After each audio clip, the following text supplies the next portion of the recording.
Let me see. Let me see. Let me see. Let me see. Let me see. Let me see. Oh. Uh-oh.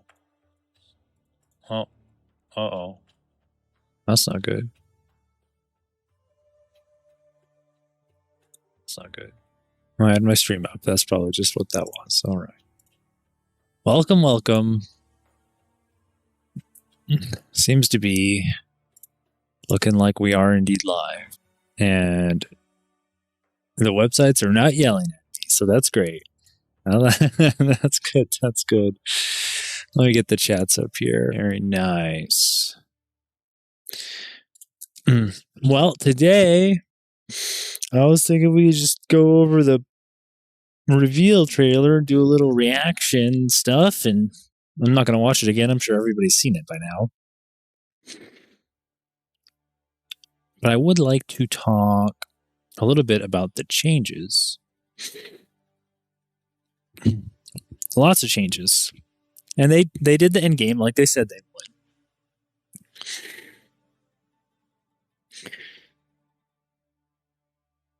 would. Where do we even start? There's so much. Let's start back at the beginning. Let me actually just pull up a new tab of YouTube here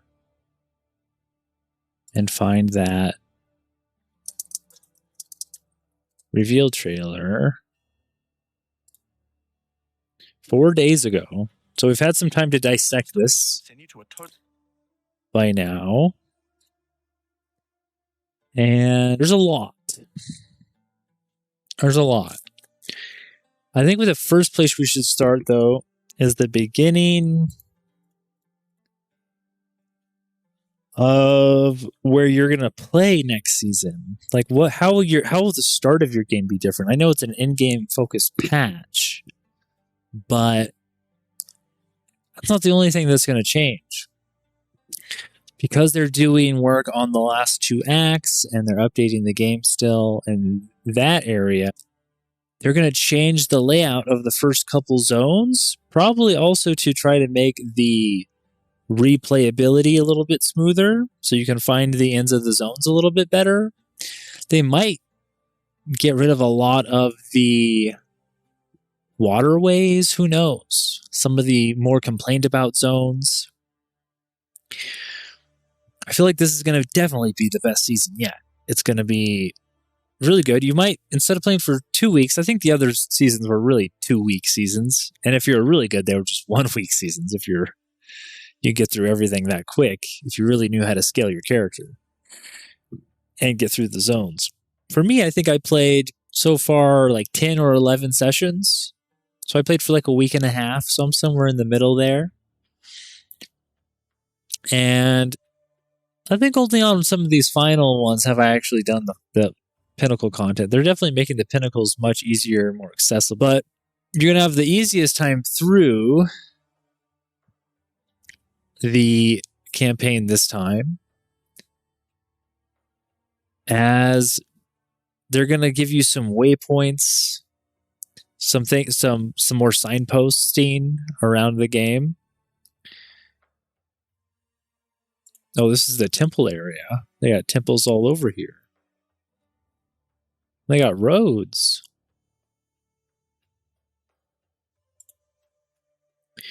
But when you get to the end, pretty sure we're still going to have to do the interludes. I don't think they're changing anything on that. But the league mechanic is around a new defense, a new global universal defensive stat that everyone gets access to. And not only that, it's about rune crafting of one of the cultures. It's called Kalgurin. I don't know a ton about the lore. I'll be quite honest. But the rune crafting is going to add a new crafting material called alloys into the game. And they're basically duplicating another item in the game, an essence already. So it's not going to be super crazy. But they can add different types. Let's look for an example here. When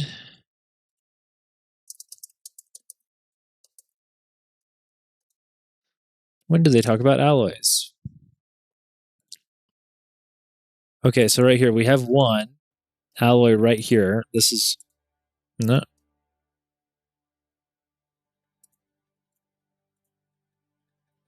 They're mousing over them all.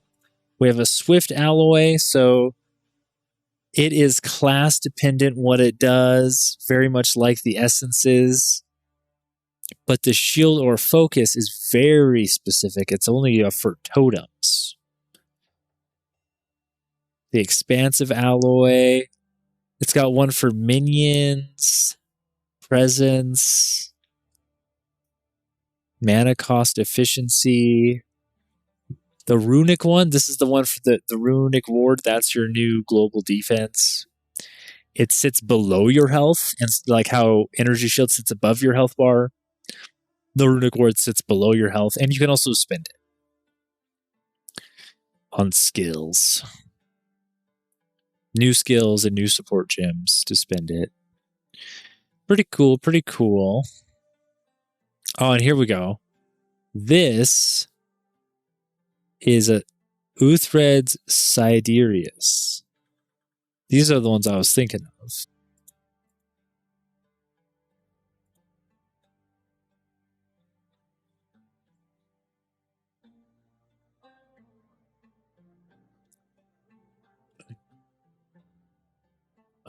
We have Epiphany. This is a rune. Okay, so these are different than alloys. These are runes. So there's going to be a whole list of runes to craft with also. These are like the fancy ones. They're the one of unique ones. It looks like some of them aren't unique, like this one. Martial Weapon Wander Staff when socketed transform all fire and lightning modifiers to equivalent cold modifiers. That's going to take up a slot, but if you get a really high roll of fire and lightning, I think you'd want to turn everything into lightning. You could turn all your cold. If you get one that can turn all cold and fire into lightning, that's pretty good. That's pretty good. To equivalent cold modifiers. Let's just see the math on what they call equivalent there. Well, here's all the runes. Warding runes for body armors. Archaic runes for weapons. And of course, you can get the crazy unique rune where you steal the modifier off of unique. So, you know, lots of socketables. Lots more items to memorize and go through and muddy the drop pool with and make it so you can't really, I mean, you're just going to get what you're going to get, you know. If you get this one, you don't, you know, and you don't need maximum elemental resistances, or you get this one and you don't use a quarterstaff, well, you're SOL, you know. That's too bad. That is too bad. But those are the interesting ones. This one turns your augment sockets into jewel sockets. So runes and all these different kinds of runes are, there's like greater runes and lesser runes and idols. Those are all augments. And then this will destroy all the augment sockets and create a jewel socket. So you can put a jewel in there, which is pretty cool. Hello, Claudia. I'm doing well. So this is pretty cool. Especially now since you can craft your jewels and you can distill catalysts on your jewels. Jewels are even better than they were before. This jewel is just a normal jewel in the example they showed us in the reveal. It's going good. This is a named one, limited to one. But you can roll Chronomancy modifier. I'm pretty sure they have a whole list of them here. Maybe not. Oh, here we go. All these runes, all the currency. Here's the really rare one that lets you take a unique modifier and turn it into a rune. Pretty cool.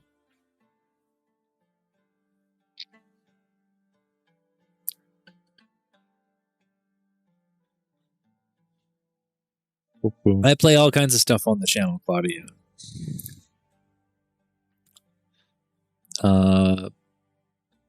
It's a whole host of stuff. I have a whole list of the top games that I've been working through, but I get stuck on these ARPGs every once in a while.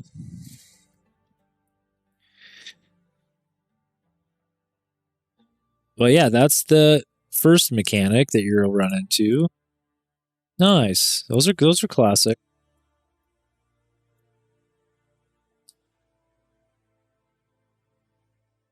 Got some cool new bosses. But generally, they added something to all of the endgame stuff. For Expedition, you have obviously the runes, but you also have the... Oh, I forgot. There's like some sort of crafting material. What is it called, though? Runic splinters? No. That you can... That doesn't tell me anything about it. I guess this just goes to trade. You trade with Gwynn or combined items in the Recombinator, right? So it's crafty. I think the channel's looking pretty good.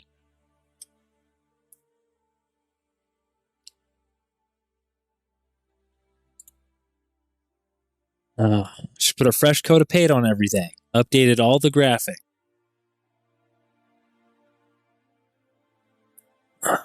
Yep. Anyways, so you get the artifacts and the coinage here for crafting, and you're going to get these runes, and you're going to get a host of unique, and these are going to be the ones you can definitely steal the modifier from. Nice. Yeah, me too. So Expedition, I think they added something useful to each of the end game league mechanics. No, that's okay. I'm streaming right now.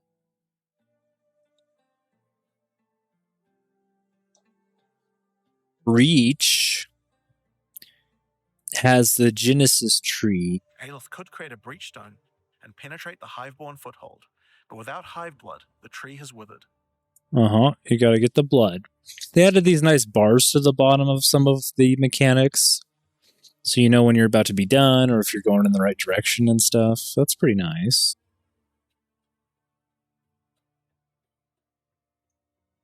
Oh my god, look at this drop. Look at these drops, though. What did he even kill? Is that a rare? I can't even tell. Oh, it's just the end of the breach. Oh my goodness. Loot. And they got some new middle tier bosses. Can grow into an amulet. And these are the womb gifts. That's right, womb gifts. And hive blood. And those basically combine together in the tree to make an item for you. You can make all kinds of jewelry. That's what the jewelry crafting... This is basically what the jewelry crafting is. And you can uniquely change it on your tree with your skill, where you put your points at. You put the amulet womb gift into the womb, and the tree will grow you an item. And then based on what points you put, you can make the item have basically very specific stuff. So that's pretty strong. Cannot be something. So some of them are what they can't be. Can't be gold amulets, reduced hive blood, lament, portent, or absent amulets. I don't know what those are. I don't know if we have those. A portent amulet? No, we don't have. Those are new amulets. They're similar to probably these items here, like the biostatic ring or the kinetic ring. They're pretty good. You're going to want some of these for specific builds. Previously, we just had a breach ring, which let you put more catalysts into it. Oh yeah, and these catalysts are specifically for jewel. So you also get the jewel catalyst, plus not only the old jewelry, but also the new jewel catalyst, which is a little confusing, which is why I don't really like the item bloat, because it's going to push people away from the game. I feel there's a lot to know and memorize and understand what the heck is going on. And now they just added like 300 more items. I've been playing since the start, and I've been picking it up. I came in blind. I've played over 500 hours now, and I've probably researched another 500 hours to figure out what the heck is going on. And this is supposed to be the more approachable new version. I don't know. I know you need a big drop pool, but as long as they each enable a build that makes sense, it should be okay.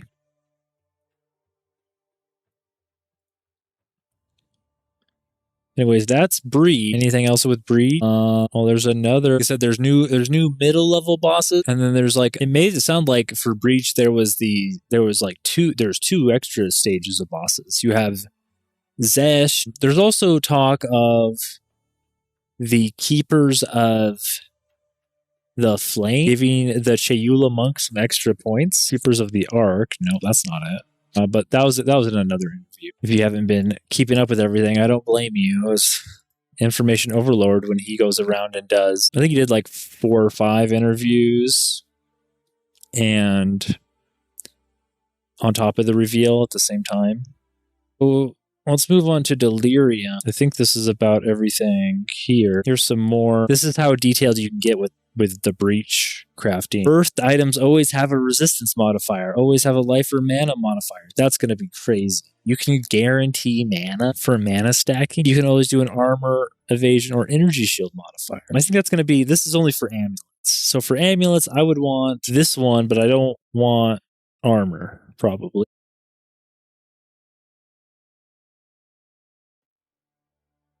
Oh, I don't give out my Discord. Sorry there, Beatrice. 83744757.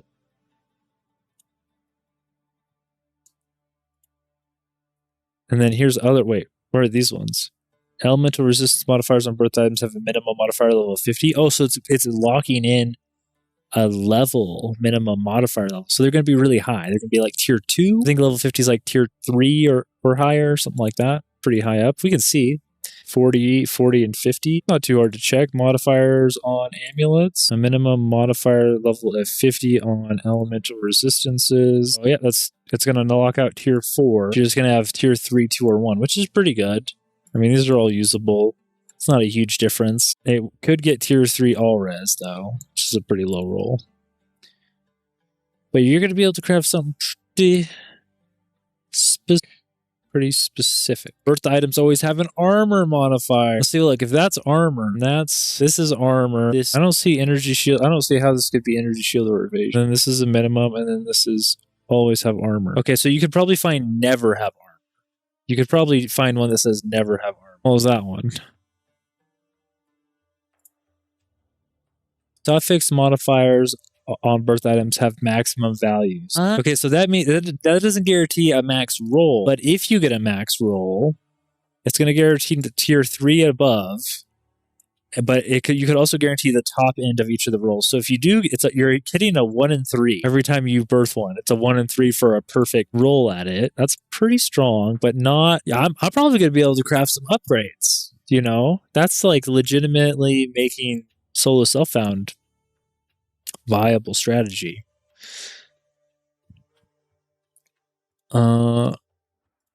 Pretty good. And then here's a bunch of different ring types we already went over. Increased chaos damage, implicit. You can socket it as though it was a glove. X mana, life stacking, all res.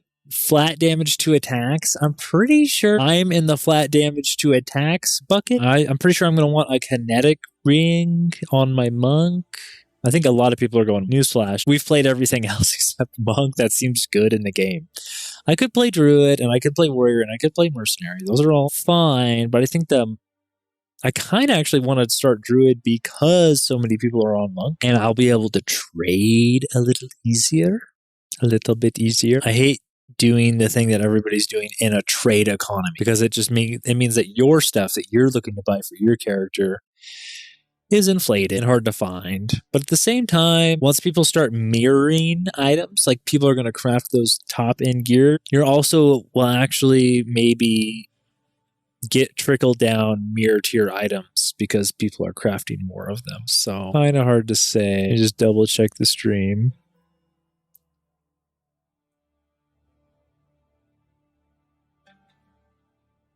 What the heck? It's asking for a bit rate of crazy proportion. Oh shoot, is the stream in 4K? I think it is. I did not mean to put it in 4K. That's my bad. That's why it's asking for... I did not mean to put it in 4K. Resolution. It did not scale down. 1920 by 1080. Can I modify it while live? I don't think I can. Well, yeah. Huh. Now I remember why I didn't do this. Well, I tried to use a different encoder. Oh well. YouTube's yelling at me, but what are you going to do? I take the Twitch VOD and edit it down anyways, so it'll be okay. Nice, we got the follower goal. Thanks for following. Sorry here. Just get the chat back up. So yeah, we got all these new ring types. I feel like a lot of people are going to spend their time here at this tree. You have the stash here. Okay, we have a minion modifier, and this is for... I don't know what this is for. Is this for rings? We got minion, lots of minion stuff. Wait, Beatrice, weren't you just in here? Didn't you just spam that a second ago? Wait, you can also just make currency. Aren't most of the augments in the game currency?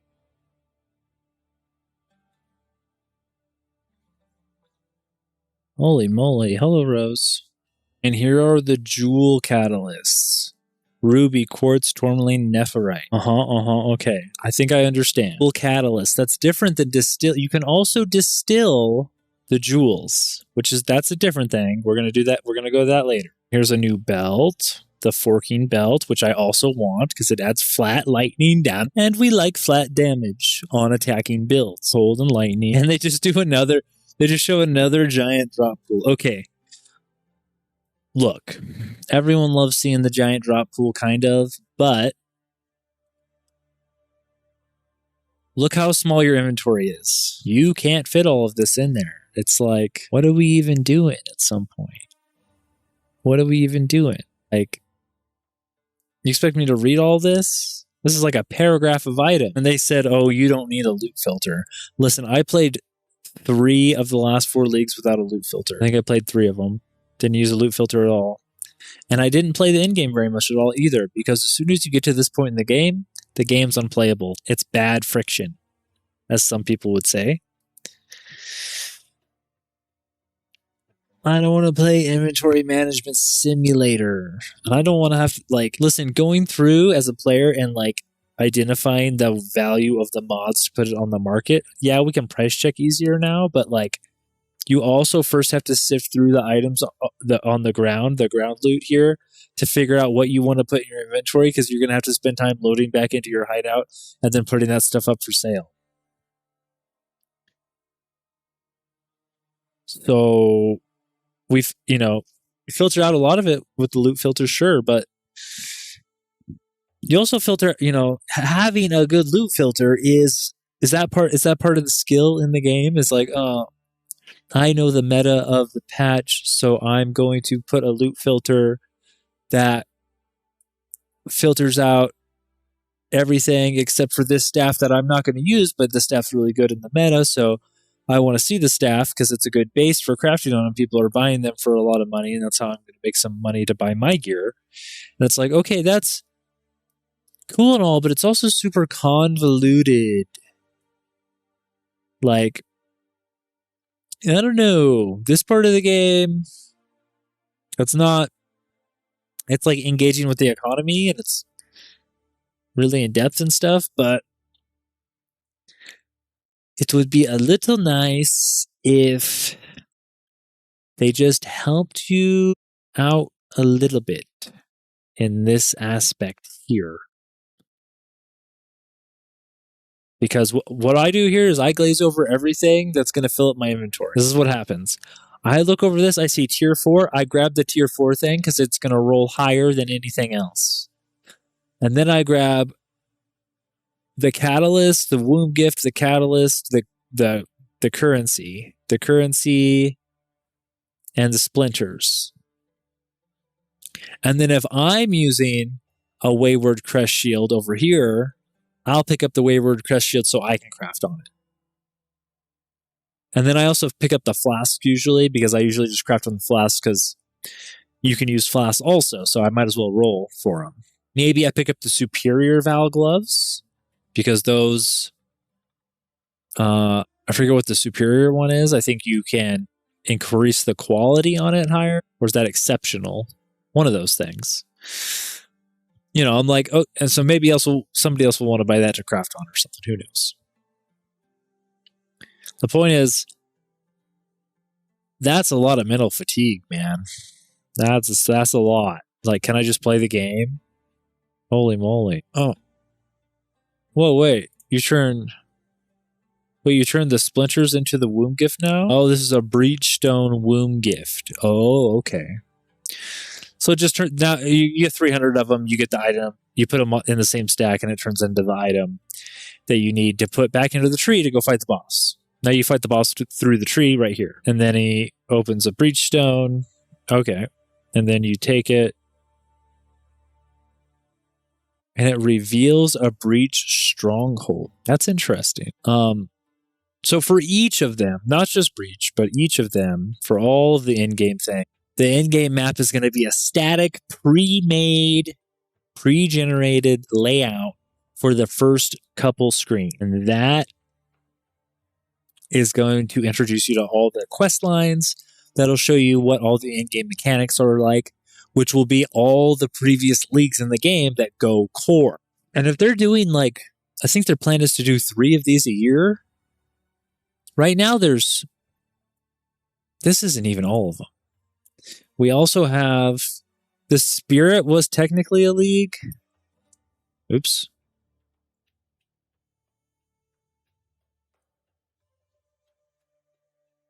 I did not mean. The Spirits were technically a league. The Rogue Exiles weren't. But then you had but we had Spirits in 0.2. In 0.3 we had Abyss. And that has abyssal crafting stuff for desecrating for their own modifier pools. And then in 0.4, the last of the druids, we had the temple. So we already have, I mean, the Spirit's not really its own thing. It just like the Rogue Exile's not really. We have 1, 2, 3, 4, 5. So they added, did they really only add 2? We had 4 patches. They added Spirits and a class and the Huntress. And then they did the Abyss. Oh, yeah. Because the first league, they didn't add anything new. Because it was the first league. It was the launch of the early access. And then the Asmir's Spirit doesn't really count. It doesn't really count. It's more like an in-map thing that can happen at the same time as other things. Are these really league mechanics, essences, and strong boxes and stuff? I don't know. I mean, essences are a whole crafting material in and of themselves, and you can put points onto them at the tree. But the real separation is, does a tablet log it out or buff it in or guarantee it? And I think that's the question is it a league mechanic? And as far as I know, these are the only like real league mechanics, because if you go to tablets, relics, vault keys, tablets, and we have breaches, expedition, ritual, delirium. Irradiated just makes the level go up for bases. Map bosses and abysses. So 1, 2, 3, 4. Okay, you don't have a temple one. I think they're going to add a temple one because the temple's just going core right now. So we will have a temple tablet, I will presume. So I'm presuming we have 5 league mechanics, and then we have some other stuff. The Spirit, like, was kind of a cop out. That was the first one they did. And they're like, that's not really it. That's not really it. And then Abyss was juiced. They were like, okay, this is what we need to do for Abyss. And then Temple, John basically simulated, I guess, all on his own, and it turned out to be pretty good. It'll grow on us, I think. Except for the snake strategy. It wasn't terrible. It's like, I feel like there's some more interesting stuff to do with it, though. But holy moly, this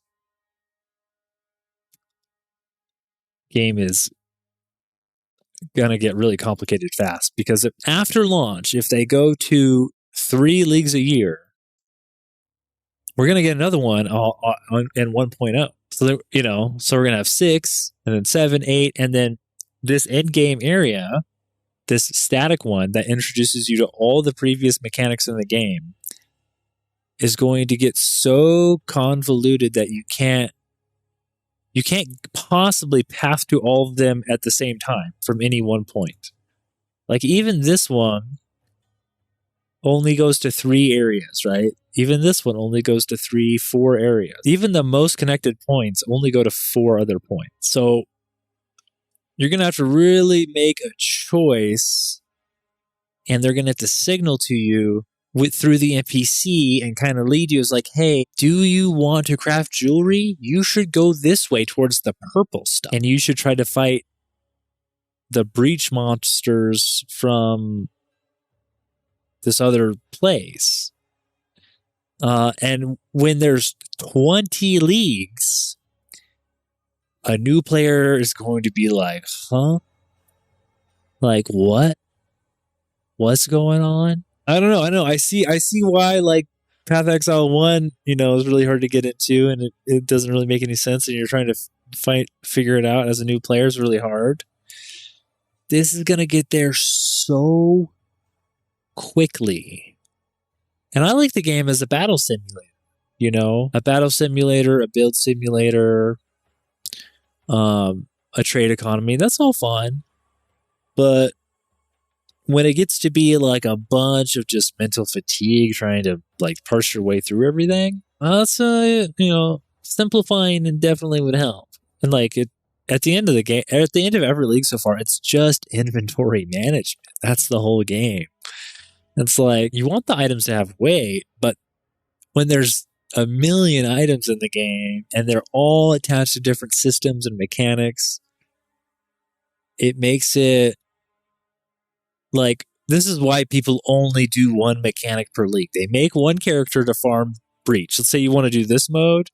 They make a character that can kill these monsters at this density, and they can, not get killed by their damage type specifically. And this wave, what is this, wave 1 of 7?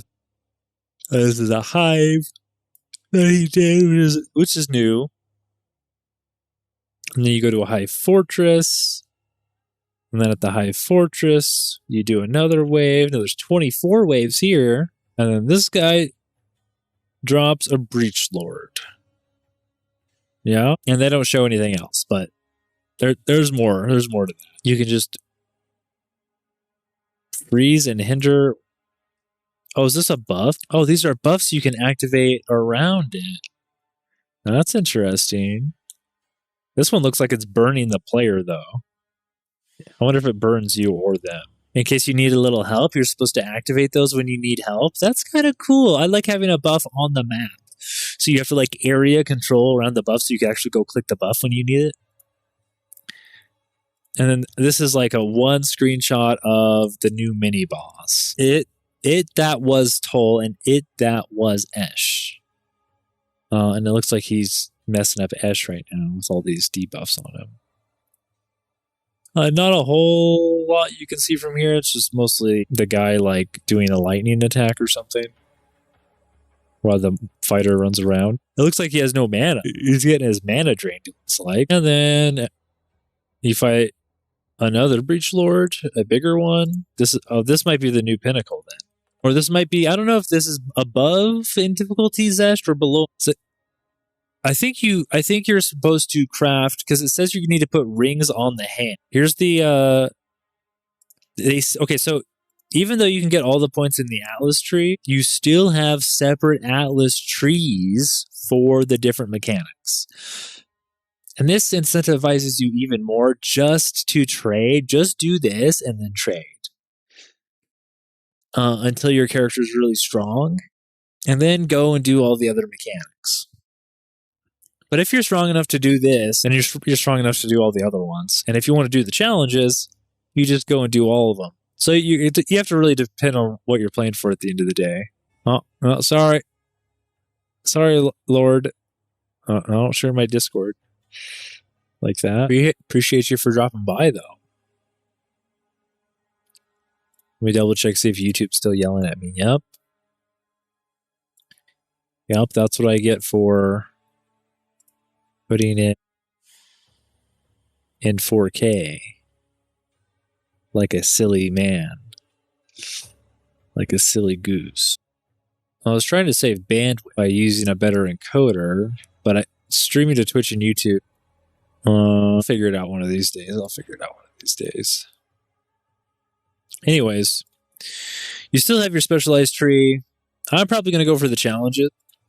I don't really care about getting rich because all that money just goes to standard anyways, and the way people really play the game is just playing in the new economy. So getting rich in a new economy is kind of whatever. It is, of course, fun to see how far you can push your character, and you need money to do that. Completing a breach just has 10% chance to add a hive to a nearby map. This is just a reactive hive seeding. Just an example. Aelith gains ability options which summon additional breach monsters. Oh, so this is... And these are her abilities. Oh, and wow, Provoke the Swarm's interesting. You get more monsters and you get more skills to kill them with. Oh, the bombardment is you. Oh, I thought this was something you were going to have to avoid. This is you doing that. That's cool. Or I guess it's Aelith, technically. But, oh, that spawns magic monsters. Nice.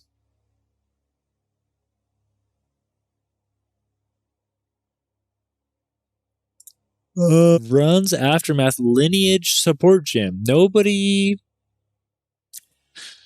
mentioned new Lineage support gems, really. Nobody's talking about it, at least. Supports Warcry. It's causing them to destroy ice crystals and ice fragments. Supported skills empower additional attacks if they destroy enough ice crystals and ice fragments. Supported Warcries cause ice crystals to explode. Supported Warcries detonate your ice fragments. Supported Warcries empower 3 additional attacks if they destroy at least 5 total ice crystals and ice fragments. Okay, so this is, you're supposed to combine this with that new hammer, probably. Warcries are all strength skills, so it's some ice warrior hybrid build here where I don't know how you would spawn ice crystal unless you have a unique hammer or something.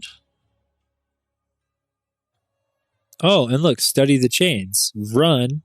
You can put this on your tree if you want to get his lineage support. So you can spec into target farming the support gem from the guy that drops it.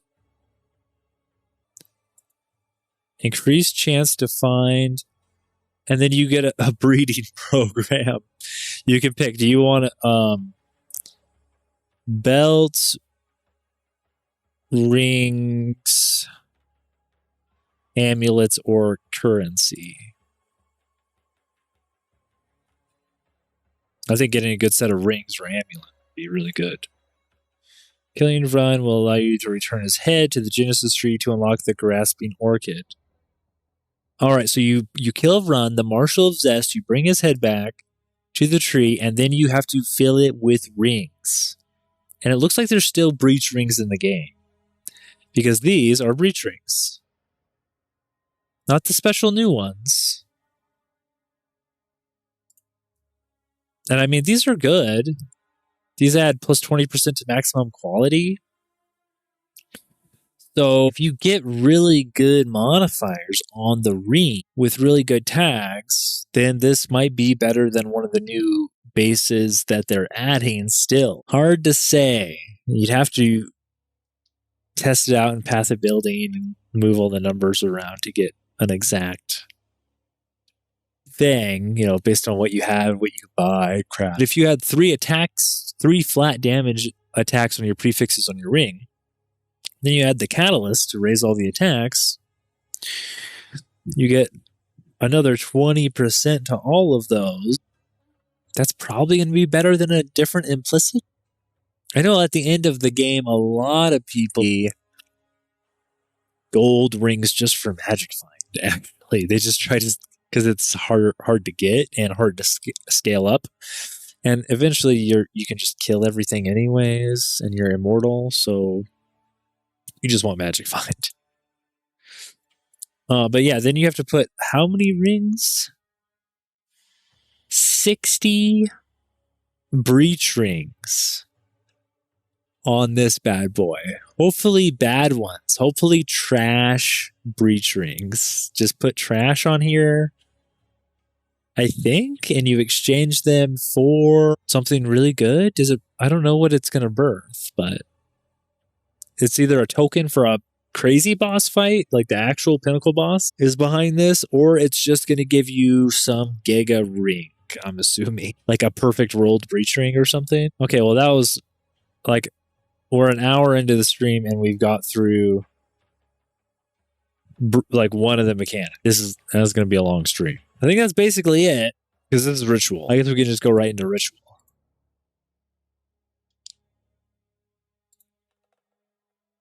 Each one of these has a portion of the market. It just depends on which one is the most expensive. And ritual was very lucrative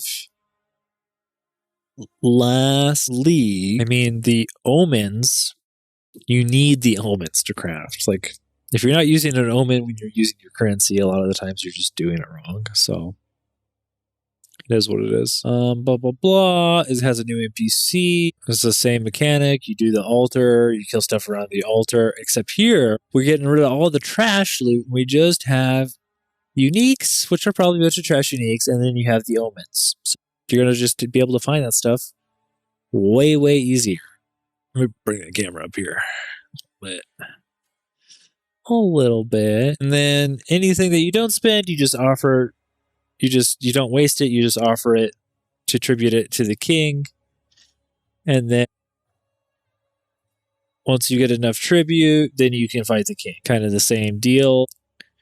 And the king fight is basically the same. He's got some totems around where he shoots blood at you. He's got some cyclones. And now when you save her, you unite this girl with her spirit. You need to complete an effigy. So you need to take the king in the mist, put his head on the effigy.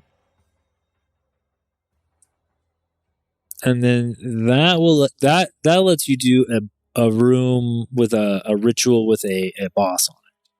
So right here we have Zakoa, the head crusher, the monkey. And once you do that, this starts with what they call this. This is like an overarching event that goes on this with Aofi.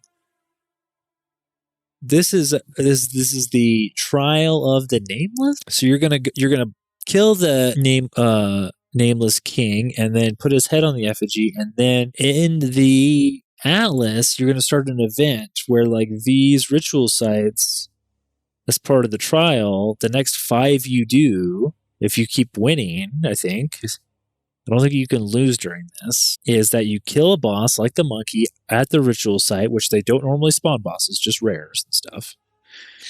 And then this is going to be really good for a melee class too. I bet the monk would be pretty good at this. I've always hated doing ritual because I've played ranged classes. And then you select 4 more maps.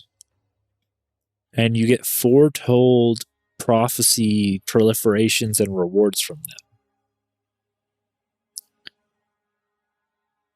All unique will be instead be currency. And this is where everybody saw Mage Blood, which is that super endgame rare belt from PoE 1. And in PoE 2, all we know is that it adds a socket, or it adds a new space for what looks like a heist trinket. Right here, this foretold bounty mage blood, or 5 chaos orbs. Well, I'm going to choose the mage blood. And then you need to make your way down there, do the ritual down there, and the thing is that at the next ritual, it will save the boss from the last ritual. So eventually you're going to get to where you do 5 bosses. So here's Karash, the Dune Dweller. We got a Scorpion boss.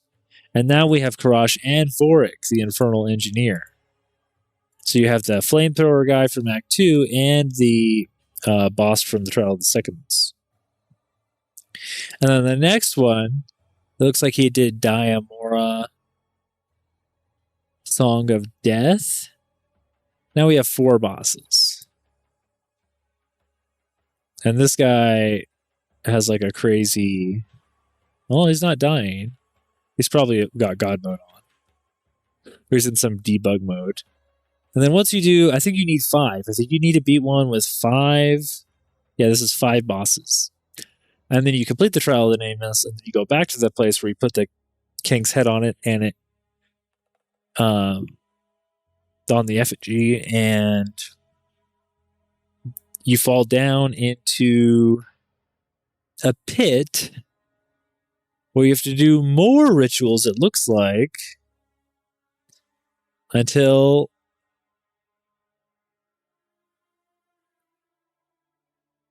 I don't know, maybe this... Do rituals on the Atlas, you can continue to give tribute to the king in the mists for another audience.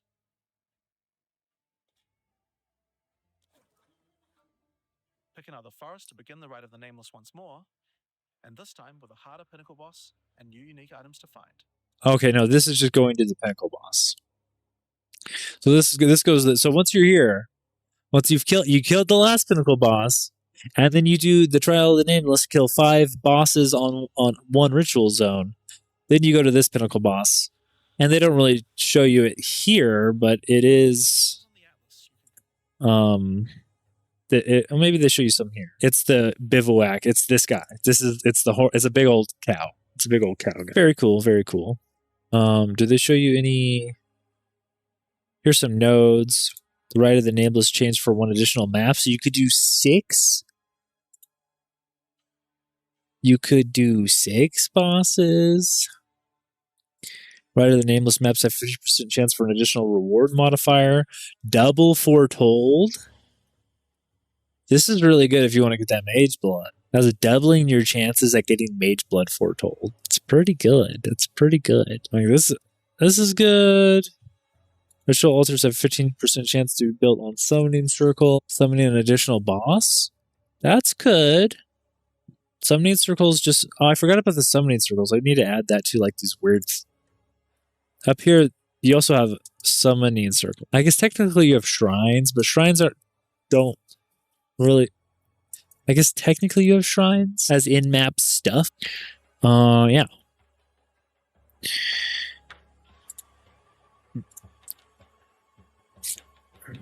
Mysterious rites. Rituals have a 13% chance to be the Queen's ritual. Adding favors when found. Idols.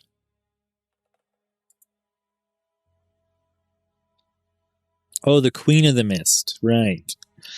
I think that's a different... It might be a different boss entirely. That might be like a little hidden boss. Who knows? Didn't really show that. Don't think.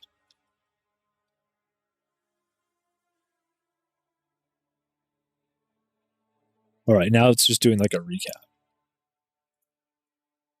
Oh, it's pretty short. That was a lot shorter. I feel like there was less there. You do have foretold rewards, which was just currency and uniques. And then you get uniques in you get the tribute screen, which is this, which is like currency or uniques, but you also get mage blood, which is a really good unique. And then of course you get the pinnacle boss uniques, the pinnacle boss drops that are unique to each of them. So I have to take that into account. To expedition.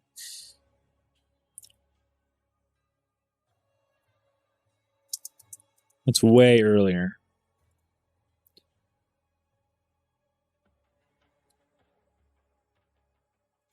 combine the coastline of Rayclast with the ocean beyond, Kingsmarch has not fared well after the Cataclysm. So they changed and here these islands can be big or small, but they just generate Beyond. Stuff that looks like islands. Uncovering a range of islands to begin your search for Gwenin. You can hop from... Cool, so you just unlock with the logbook. As long as you find... Oh, you find Kingsmarch right here. This is the city of Kingsmarch on the Atlas map. And it's destroyed in the Cataclysm. Oh, I noticed this one only has Act 4. Some of these have Act 5 in them. On a different build. If you go and you look at like some of the later ones, interesting. But you find the city of Kingsmarch, which is Act 4, and you sail back out across the ocean after the Cataclysm to log. You see how these are like bigger islands? This is just part of the equation that they did. So it's just when it this is all going to be random. Like it's going to guarantee Kingsmarch. This is going to be set next to your spawn. It looks like to the southeast.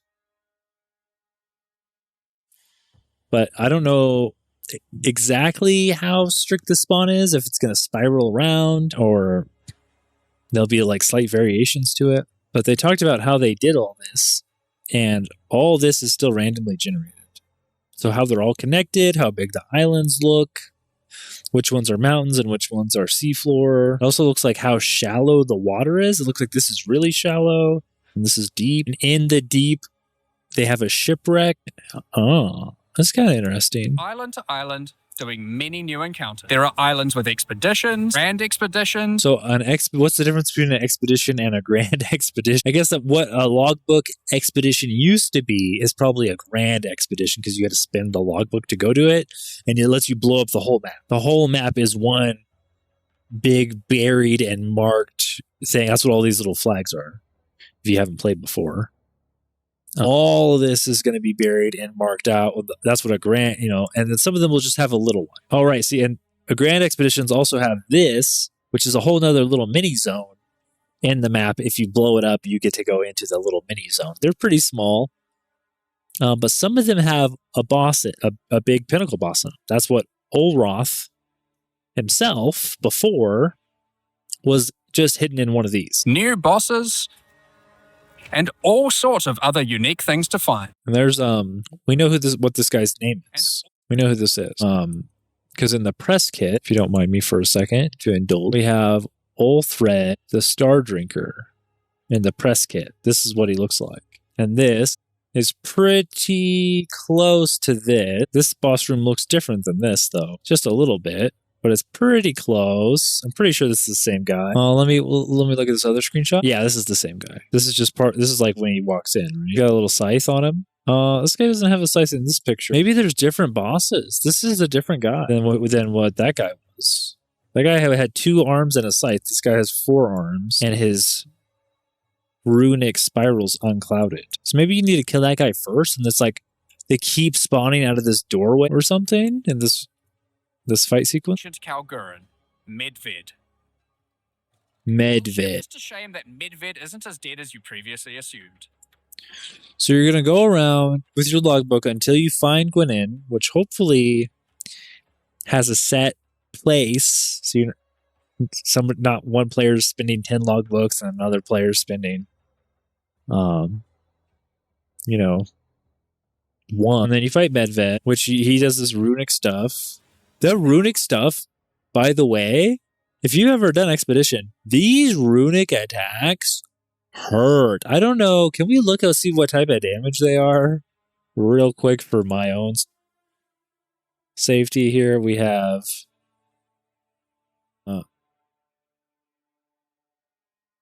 you got to go to the main page, scroll all the way down to monster, and then you have runic.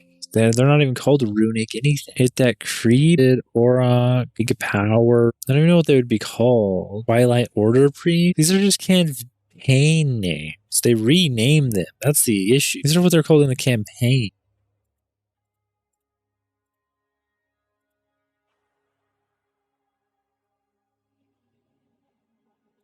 Say runic alloy, splinter, runic inscription. All right. We have a sword in the game? Oh, we have a sword in the game. At least in the data. It's pretty cool. Oh, we actually have stats for it too. Interesting. I don't know how I would look for it. Want to explore. Okay. It contains a huge number of new islands to find. I'll just go in a with straight each one line. And dungeons to explore. Have expeditions with totally new mechanics. So, for example, Like fishing? Wait, they said totally new mechanics and they stopped. Wait, no, they said totally new mechanics and they stopped at some fishing pole. They do that on purpose. Is that a joke? Is that a long running gag? I don't get. Fishing rod. Increased fishing line strength. Owl feather multi-shot. Companion bear. Increased fishing line strength. They added fishing to the game. Nobody's talked about this. Nobody is talking about the fishing mechanic and the fishing rod that they clearly alluded to right here. You can go explore the water and fish with the huntress. The huntress buffs fishing. That's what this is. This is what this is saying. Unless they change this, this is strength is a tribute, blah, blah, blah, blah, blah. Owl and the bear skill gem. This is unused, but it looks like the bear. This says it's unused. I don't know. This seems kind of weird. Because normally you want quality to do something else than fishing line strength. Item mod. Coming of flight. A calming companion bear of bounty increases the rarity of fish caught. What? Oh my god. Fishing confirmed. I'm gonna post some hype something on X. Doof. Maybe I should just do a picture of the fishing rod. I should just do a picture of the fishing rod itself. That's cool. That's cool. Pretty cool. Pretty cool. You think they would say that? I mean, maybe it's a plan to be implemented later. That's always a possibility. But it does have, we are getting the skill gems for this ascendancy that make it better. So unless these skill gems are wrong, why would you have it? Why would you have this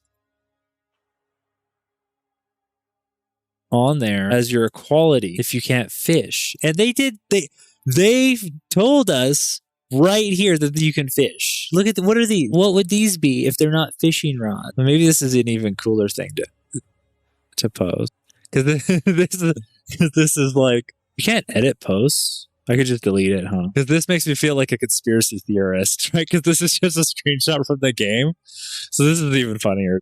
It's because, you know how people could get so crazy on this game? Can I just go on a little rant for a second? You guys have got to chill on your copium, like reaching for stuff. When they give you adequate stuff to reach for, like what appears here, and then it's backed up by in-game files and buffs on skill gems that have already been data mined. Okay, that seems reasonable to me. I'm not full copium. But when you guys see like the reveal teasers and you guys are like, new class, sword. Guys, you have to look at the totality of the teaser. It's about the league mechanic. I don't know, everyone's excited and stuff. Oh my god, watching how crazy amount of copium like people go off on their little rants is insane. It's insane. Lens is corruption. What is this? Oh, unique. Lens is you can get corrupted fish. Corrupted fish modifier on the gem that's unique. A prefix or a suffix that's unique in the domain Sentinel. Interesting. I want to fish now. Maybe dang, I need to get I don't even want to say that it's fishing. I just want to make a joke, actually, before anybody sees it. If somebody already saw it. It's probably me. Line and sinker? Is that what I should? Yeah, I'll just say that. Line and sinker. I'm doing the same thing their community manager is now. I'm going to say Olroth. Oh, I don't even know. Like, who was the NPC before? Gwyneth? And then the other guy was Medved. Medved fell for Gwyneth, line, and sinker. Now, see, now that's a quality community teaser post. Now that's a good one. Now that's a good one. See, I took a little work on that one. You throw it out there. Don't just let people that don't want to do the work themselves and that aren't following this, watching the stream. They're not gonna even know what that means. Now that's a good one. Now that's a good one. I have like absolutely nobody that follows my X account though, so it should be totally. Yeah, that's funny. That's funny. I think that's a good one. It's a little Easter egg, just a little tip of the hat. You know, I know.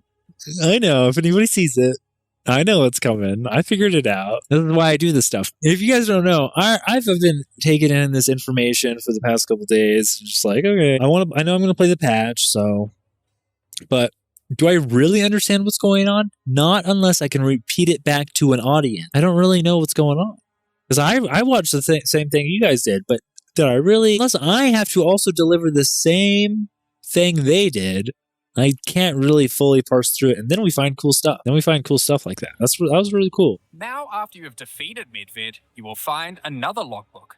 And this time, you can use it to choose which direction you want to explore. The ocean is vast. You can explore. There are all sorts of interesting objects to uncover and dungeons to explore. Many of the islands have expeditions with totally new... Look what he runs by. He goes down the hole. Many of the islands...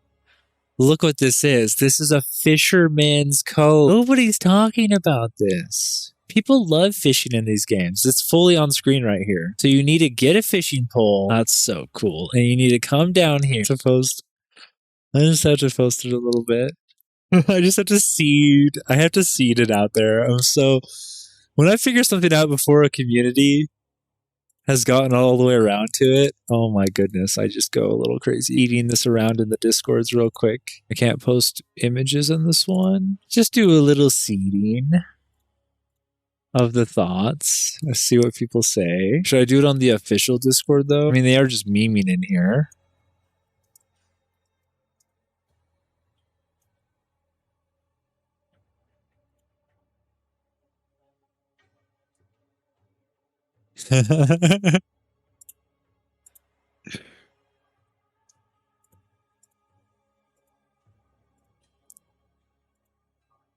This one's a little harder to know that it's fishing then. And the fishing thing, nobody picked up on. He just said some very vague things. And then didn't show anything much on the screen at all. I'm sure people will figure it out tomorrow. But it's cool to find something that nobody else knew yet. Yeah, take that. We sleuthed it out to a whole 3 viewers. Oh, yeah, not a ton. Can put out 8 megabytes a second, but it wants me to put out 24 to run a 4K stream. I wish I could limit it. Oh, it's just going to do whatever I send out. That's too bad. Anyways, I'm going to get some more tea to push me through the rest of this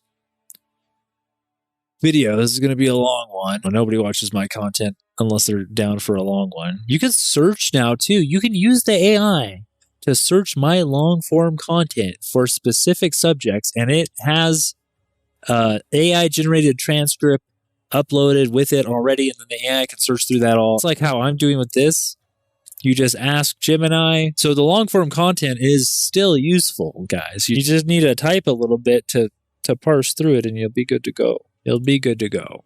It's not that bad. I just can't be spending all my days editing, and nobody's getting paid here. Okay, so all right. I just double check. I don't know if the FUB gunners would take too kindly to the hint. I don't know. They probably don't care unless it's a mechanic that they can speedrun.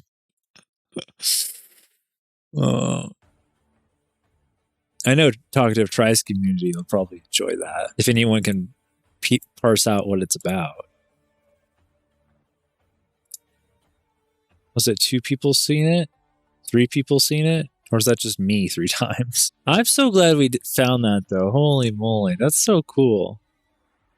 I like, this is why they were telling us so much stuff, I think. It's because there is so much hidden stuff in the game. They added tons of this hidden stuff. So when he's out here spoiling the boss fights and stuff in some of these interviews, you know, that does kind of suck, but there's just so much that they didn't get a chance to also say, or that they hinted at and they purposely hid like this. This is the purpose. Many of the islands have expeditions with totally new mechanics. So for example, here is a volcanic island with voltaxic sulfite. Blowing up the sulfite will unleash extra waves of enemies. What did he call that? He just made up sulfite? Here is a volcanic island with voltaxic sulfite. Voltaxic. Okay, you gotta stop making up words, alright? I know you added like 300 items to the game. Voltaxic? Like volcanic static? Come on, guys. Come on. What are we even doing here? Blowing up the sulfite will unleash extra waves of enemies. There is also this wall with a suspicious light coming from behind it. On blowing it open, a giant ogre comes out, and he is determined to eat as much sulfite as possible. Okay. You just get a The more sulfite boss. mounds that you have blown up, the more empowered and the more rewarding he will become. Oh, okay. Juice him up. These islands contain all sorts of little secrets that you can find and blow up. Free Oh, trap what was that? tokens Like that you can the find this is the stash cosmetic they handed out last league. and blow up. Free trapped wisps. Okay. What's a blow Oh, up this. doors, okay. even raise ancient precursor technology. And of course, more bosses. Yay. There are more and further vaults to blow up. And one of them in particular is pretty important. The Tomb of Uhtred, the Star Drinker. Oh, this is Uhtred. Okay. So the other guy was like mini Uhtred with a sickle, and this is the pinnacle? Uhtred was responsible for calling down the meteors of Verisium, which the Cal... This is like the marshal. You have the marshal, you have the previous pinnacle boss. And then you have the new pinnacle boss. So now, you're right. So the old pinnacle boss is now, looks like to most of the time, it's like the middle difficulty. You have like some sort of general that then allows you to do, or you have some sort of mechanic like the trial of the Nameless, the ritual of the Nameless. What was it called? The trial of the Nameless. Gurins used to power the ancient magic. And upon defeating him, he calls down a truly gigantic one into the ocean nearby. Cool. So you kill him. On visiting it, you find that it is shrouded by a strange energy emanating from the Verisium core of the meteor within. There is something growing in there, and it can't be anything good. In order to gain entry, Danig suggests that the Triskelion Flame, an ancient Kalgurin artifact that can absorb and cancel the effects of Verisium magic, could be used to enter. But to find it, you will need to locate the Tomb of Olroth, leader... Okay, so now Olroth has the, what do you call it? I just heard the Triskelion Flame, but he has the very common, like, why would I have to go kill Olroth? Well, he's got the item. He's got the Defeat him and gain access to whatever eldritch nightmare is growing inside. okay, so that's part of the quest, right? This is all part of the quest. The first quest is supposed to take you to fight the first pinnacle boss. So none of this is random. This isn't going to be like, oh my god, where am I going on these islands? It's like boom, boom, boom, fight Olroth.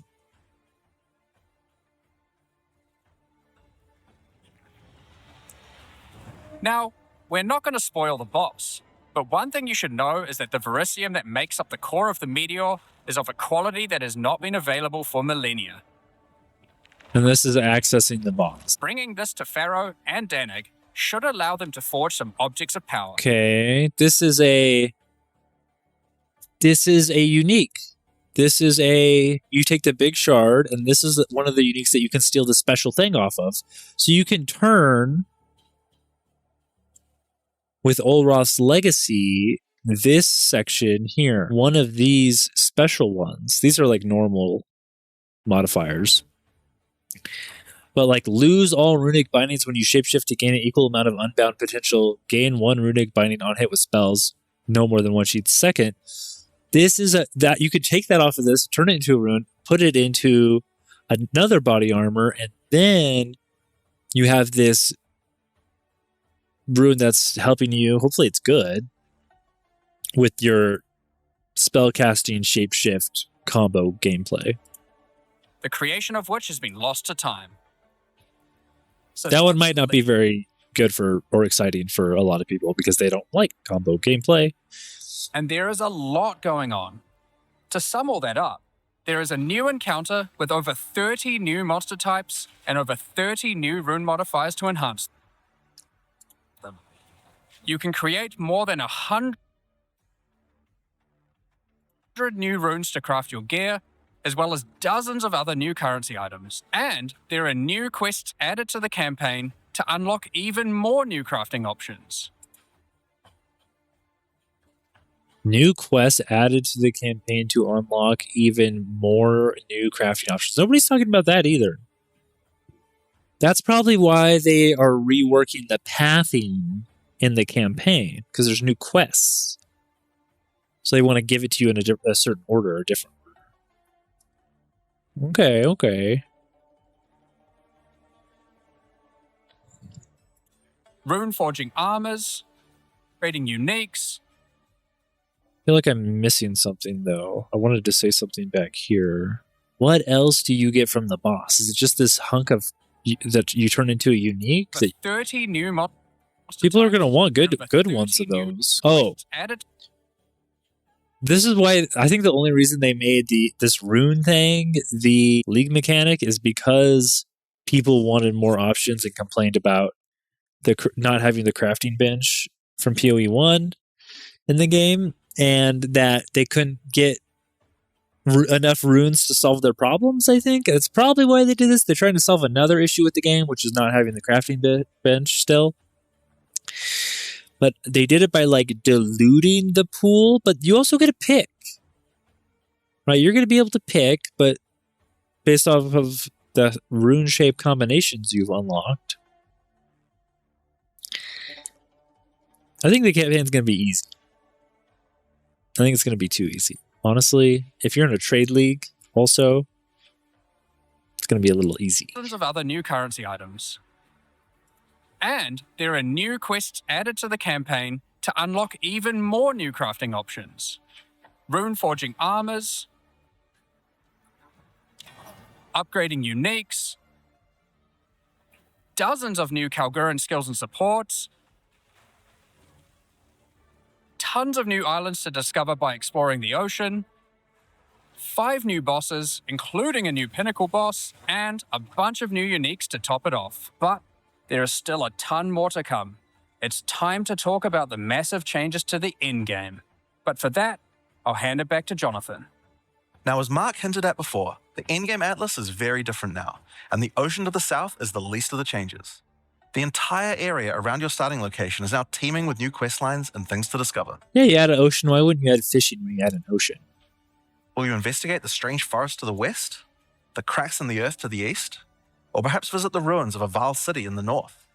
Okay, so they're telling you where they are. Teeming with new quest lines and things to discover. Will you investigate the strange forest to the west? Okay, so you go left for Delirium, or is this ritual? The cracks in the earth to the east? Or perhaps visit the ruins of a vile city in the north? The atlas now has fixed points of interest at specific locations, giving you specific objectives that are What's this? easy to find. Like before though, no matter which objective you choose, going to towers to see what's out there is always a good idea. The first time you do that though, something new happens. The earth shakes, and a gigantic fortress rises from the earth. A remnant of the ancient precursor civilization. The cataclysm of the beast has caused an ancient protocol to be invoked. Should corruption ever take hold to this degree, the world must be scoured. What if we never do a tower? You never do a tower, then you never get the Citadel? They're like, hey guys, you're doing the freaking towers. You want to do the new pinnacle boss of all pinnacle bosses? You're doing the new tower. You will need to make your way into the fortress and activate the gates. Gain the keys to reach these ancient precursor weapons and disarm them. Reactor, Cradle, Origin Spark within the Tower of Origins. Life itself, not as it was, but as they aspired for it to be. Oh, this is like a piece of divinity. But this will be no easy task. Constructs. Many areas to explore and many new things to find. Whoa. You will power up ancient machines, fight new and deadly foes. So this is something different than all of these. What did they call it? Scoured. Should corruption ever take this degree, the world must be scoured, and a gigantic fortress rises from the earth. The fortress. A remnant of the ancient precursor civilization. So this is the generic. All right, this really should be 0. The beast has caused an ancient protocol to be invoked. This is the ever take hold to this degree, Arbiter of be Ash. scoured and purged of corruption. You will need to make your way into the fortress and activate. And this is the Arbiter. Gain the keys to reach Divinity. these ancient precursor weapons and disarm them. This Do will a be no easy tower. task.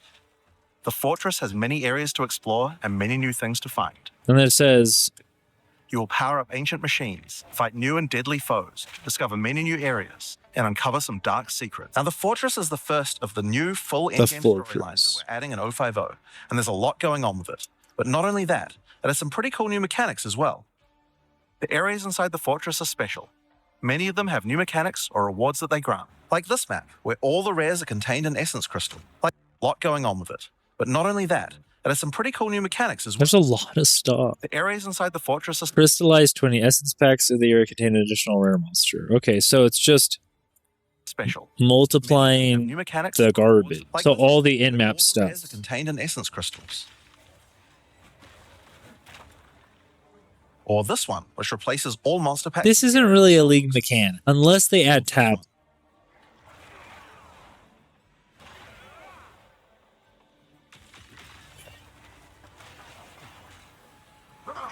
Now, just like the normal areas of the Atlas, you'll need to fight the map boss of each area to complete the map.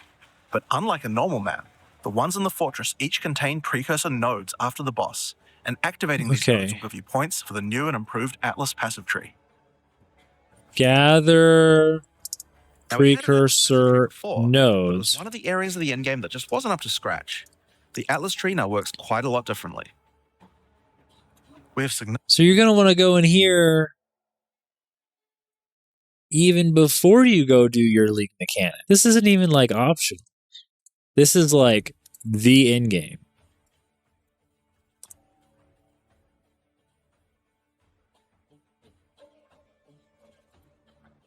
significantly upgraded the kind of mechanics that you can find on the Atlas tree.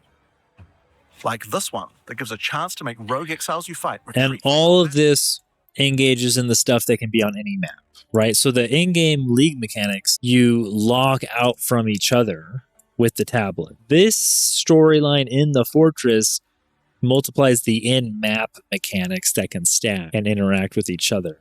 These also could be on any of these maps, right? You could have random essence or strongbox or spirit on your Delirium map or whatever. But when you're going through the main in-game storyline, it has even more special maps.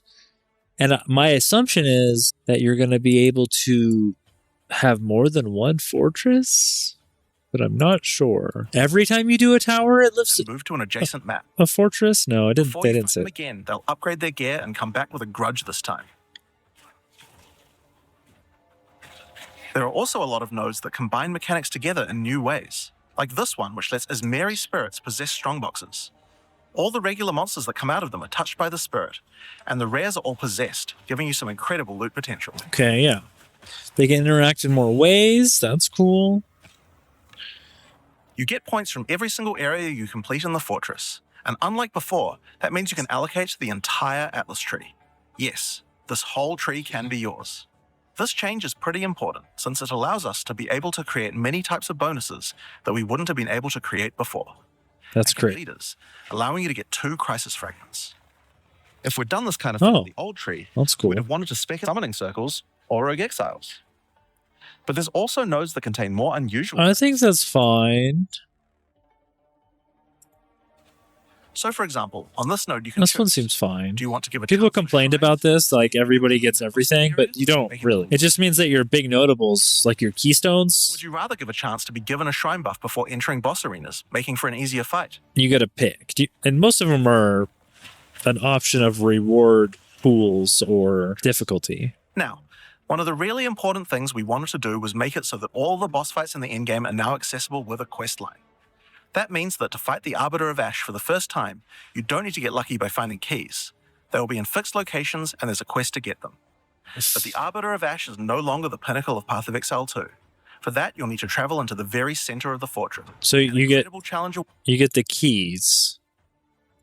So here you get the precursor nodes for the passive tree, and then you gather fixed key locations for the Arbiter of Ash.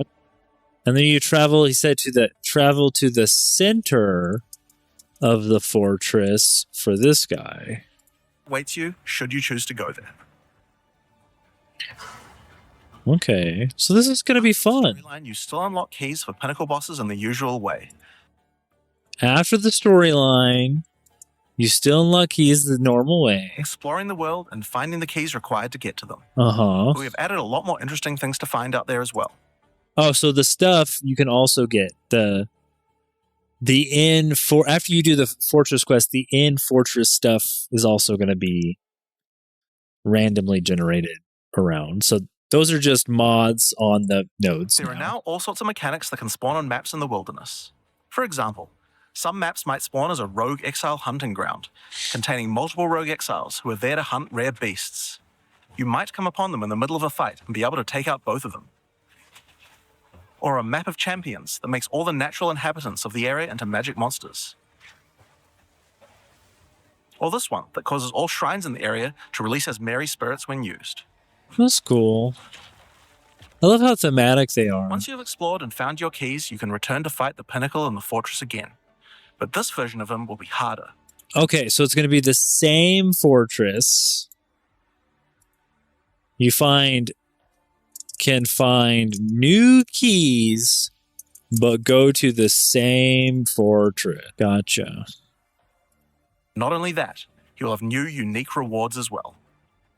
Each time you fight him, you get the ability to activate one section of the fortress, and any maps that you didn't finish there will be automatically completed, giving you all the Atlas points. So if you're the type of player who doesn't want to explore the fortress, and instead just race out into the so that you didn't finish there will be automatically complete. Wait. You'll have new unique rewards as well. Each time you fight him, you get the ability to activate one section of the fortress, and any maps that you didn't finish there will be automatically completed, giving you all the Atlas points. So if you're the type of player who doesn't want to explore the fortress, and instead just race out into the infinite Atlas, you still have a way to get all those points. So that's the Origins of Divinity storyline. Okay, so they didn't say that you have to fight him on a harder difficulty. It's just anything above the quest difficulty. So you don't need to go to like the highest tier, which is like I think there's 3 tiers before. Maybe there was 4. You just have to fight him with keys that you find. But before they had it so that the amount of keys you used increased the difficulty. Like if you went in there with 1 key, he'd be tier 1, or 2, it'd be tier 2. So, actually, no, they had like different rarity of keys. They had like a low rarity and then a high rarity for the Arbiter of Ash. So my assumption is I would want you to fight a harder version to get a whole bunch of points like that at once. Because you could just go out and you could do Breach, and then you could trade for the keys. And then, I mean, I guess the keys are going to be expensive. Or you could find the keys yourself, and then you go back and do it. Then you could trade for more keys, because you want to fill up that Atlas fast. Like, filling up the Atlas is, if your character's playable, you're going to be able to advance a lot quicker. It's a huge amount of new content with a ton. and clear out a whole section of the fortress for your, what do they call them? Precursor no Atlas passive tree points. Holy moly. I'm learning too, guys. I'm learning as much as you are. I've already been in this 2 hours. Nobody's biting. It's early in the morning, though. Nobody picked up on it. I tried to bait people in, but still early, though. It's only for 1 ascendancy, though, which is kind of BS, actually, that you added fishing for 1 ascendancy. That's kind of BS. But hopefully the other ascendancies all have something cool. Something cool. Give us something cool. What is the fish? I think the fish, you know what the fish probably do? You probably get a magic find bonus when you eat the fish. Am I right or am I wrong? You get an experience bonus maybe? You get a food buff from eating an uncorrupted fish, don't you? I bet you do, GGG. I bet you do. That must be it. Nobody knows. Nobody knows. We'll know soon enough with those patch notes. Oh, pause. Yes, I would like my music still, please. I'm surprised I haven't seen anybody else find that, though. I'm pretty stoked on that. That kind of made my night. That kind of made this all worth it.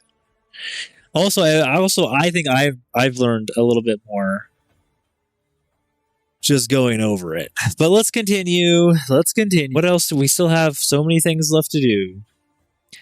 We went through expedition. I need to put this in here now. Fishing spots. Okay, so it just buffs it. They get a buff. It doesn't mean that they're the only one that can do it, but fishing spots plus rods. You probably get the rods here and the fishing spots. You also probably get the Olroth's legacy. Legacy is also here. It's a lot of stuff, guys. Expedition's got a lot of stuff in it. So does Breach, though. If I go Monk, I have to do Breach. If I go the Huntress, which I'm not, I would do Expedition. And I'd do Fishing. That'd be fun. Delirium. We need to get to Delirium in a bit. Allow you to still have an in-game Atlas build, but we didn't think that was quite enough. You have an Affinity class for your passive tree. I did not even put this on here. You have a whole Atlas Master class, which is between Jado, Doriani, and Hilda. Why not an Ascendancy class for your Atlas tree? This is pretty cool. Masters of the Atlas come in. Throughout Rayclast are many opportunities for those with the skills to find. One such you just pick wrong hands. Jada will send you on missions to investigate strange occurrences on the Atlas and recover the artifacts causing them. And for each one you recover, he will gain more trust in you and teach you more ways of the Order of the Jinn. At level 1, you could choose. Oh, he's from the Order of the Jinn. I was wondering where this guy was from. Chests. Okay, so you pick and advance a master too. Oh my goodness, there's a lot of options here. The master, the mechanic, and how you go about it. Okay, those are like our choice because we could go straight around and we can clear out the fortress, or we could run out and we could go out and we could do abysses and breaches and stuff, which I always have the best time with. I think I always end up making the most just by killing the most amount of monster.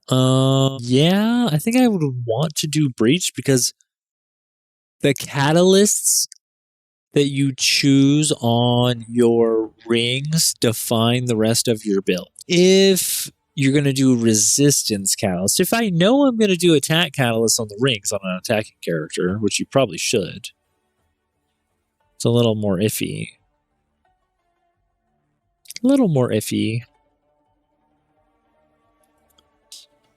Or make it so that all map bosses drop an additional unique item. Or make corrupted waystones have an additional modifier. Oh, here's where they show so much right here. Here's where they show the new waystone tiers. With refined goes up to level 74, and then you have pristine after that goes from 75 to 79. And then 80 to 85. I don't think. What's a YouTube stream look like? Are we doing okay over here? Does not look great because I put it at 4K. I gotta go back to the old encoder because I can't do two encoders. Can't do two encoders very well. Don't like that at all.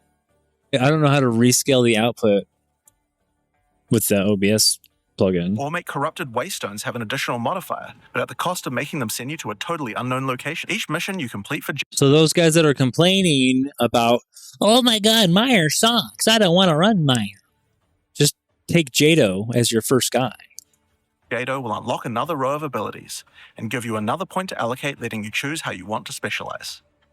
But their abilities. Each mission you complete for Jado will unlock another row of abilities. So this is a whole simultaneous quest. But there are other masters too. For example, Hilda. Hilda is a member of a guild of monster hunters. She will send you on missions to assassinate specific deadly creatures around Rayclast and harvest their parts. In exchange, she will teach you her monster hunting skills, like this one, which adds a 25% chance to upgrade any map boss to a powerful version, or this one, which makes Asmerian spirits no longer possess rare monsters, making them go for the unique bosses in the area instead.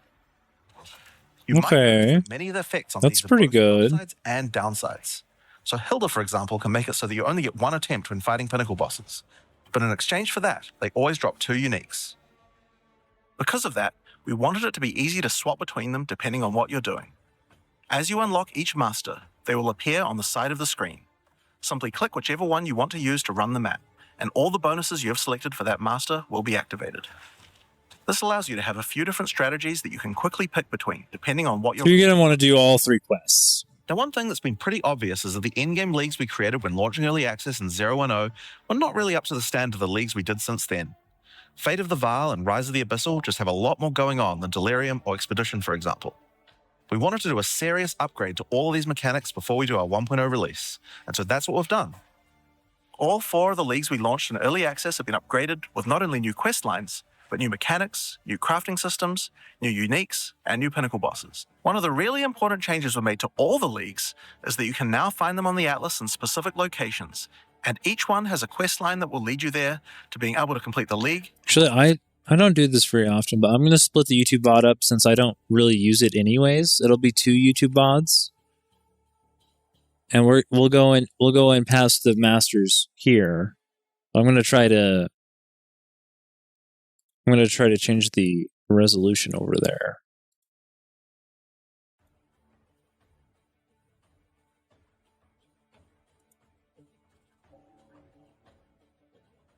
And see. That should do it. That should do it. Sorry if anybody was watching on YouTube. Oh, it's still at 4K. Totally switched that. Oh, this is... Nope, nope. Huh.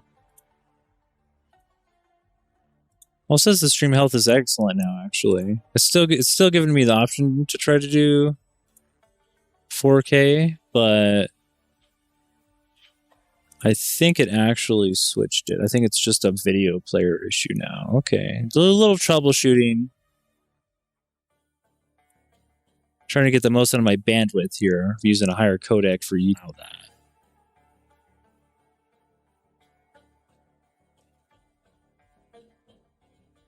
Definitely looks like it's running differently. That should be good enough. All right, let's get back to it. Where are we at? Giving you points for the Atlas scale abysses. So to the east, you do Atlas scale abysses. And they give you the crafting materials like Atlas.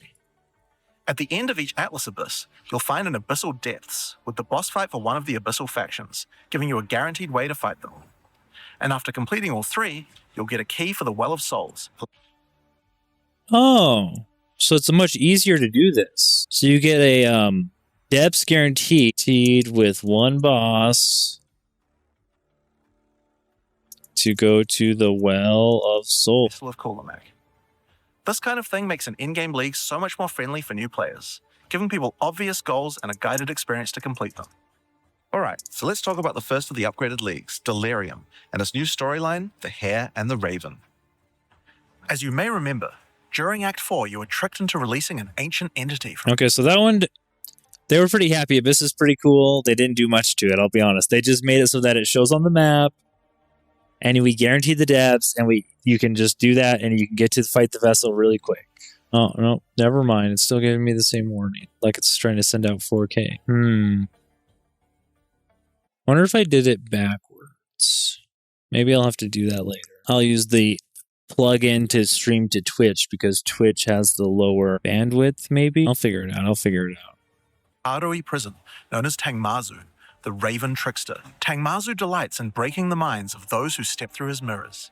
And when touching one, he will attempt to destroy your mind with twisted abominations generated from your worst fears. In Return of the Ancients, the first time you approach one of his Delirium encounters in the endgame, you will find Elder Maddox locked in a trance. His mind is trapped in one of Tangazu's delusions, and you will need to free him. So the first mirror, we save Maddox. Once free, Elder Maddox demands that as you caused this problem, you should put it right. He asks you to travel west to the Withered Willow, the location he believes that Tangazu first gained his powers. But Withered Willow, the problem.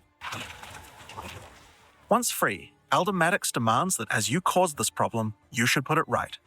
He asks you to travel west to the Withered Willow, the location he believes that Tangazu first gained his powers.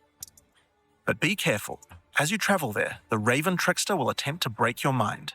Each map around the Withered Willow features Delirium encounters. Now this is more than a simple quest upgrade. The mechanic of Delirium has been overhauled and expanded. At the bottom of the screen, there is now a bar that indicates how deep into Delirium you are. You can see which direction leads deeper by looking at the fog, and the deeper you go, the more challenges you will face. By looking at the bar, you can see how long you have until the Delirium ends. And you can also see special encounters that you will face if you're able to go deep enough into the fog. At the end of the bar is always the boss of the map, but we now have a variety of other encounters that you might find as you explore the horrors of your own. Okay, so you can actually figure out where to go. This is a compass. You see right here when he moves backwards?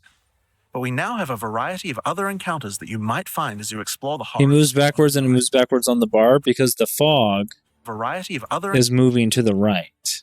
This was very confusing. This is probably the most confusing mechanic of these mechanics that I had to figure out. The fog rolls across the map, and that's what the bar filling up is in the first place. So you could actually, technically, if you go fast enough, you can get in front of the fog where there's no fog. So right when you come in, now this is more mirror cracks, bar starts, you're at the beginning, it picks a direction towards the end, and then it starts covering the map, and that's what the bar is. But you're also in the bar, and eventually the bar it starts clearing behind you. So your goal is to stay within the blue area and do all the things. There is now a bar that indicates how deep into Delirium you are. You can see which direction. And like forward on the bar is forward in whichever direction the fog's going. That's the confusing bit. You will face. By looking at the bar, you can see how long you have until the Delirium ends. And you can also see special encounters that you will face if you're able to go deep enough into the fog. So he gets to the first one. I don't see a special encounter. A variety of other encounters that you might find as you explore these guys. Mind. For example, you might encounter a purple mirror shard that when this is the first one, purple mirror shard. Oh, so it was purple. What about this one? Does he hit it? I don't think he ever hits this one. Maybe it's not implemented in this build of the game, because this purple shard never lit up on this run. Is the boss of the map, but we now have a variety of other encounters that you might find as you explore the horrors of your own mind. For example, you might encounter a purple mirror. Maybe it has to be. Oh, it has to be on your screen. When it's on your screen, it lights up. Escape it while fighting off hordes of your worst fears.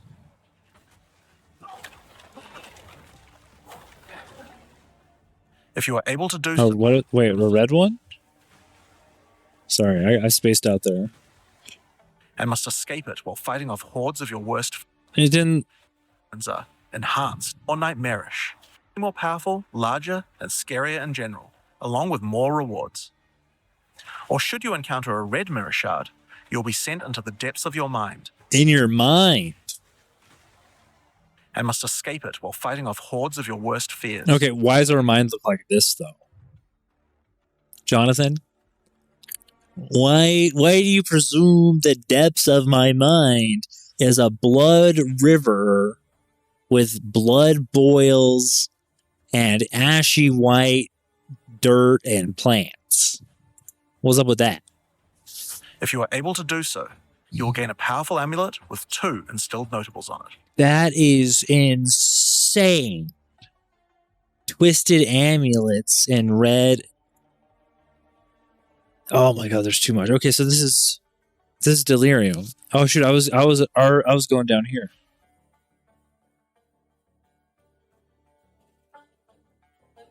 It gives you the twisted amulet from the red shards. 2 double distilled and well, it's not even distilled. This is the prefix. This is the implicit double notable. It's like double distilled, but it's not distilled yet. You could add another one. Right? Those are expensive. These are going to be crazy. We're going to be so strong. If you are able to do so, you will gain a powerful amulet with 2 instilled notables on it. Oh, they are instilled. They are instilled.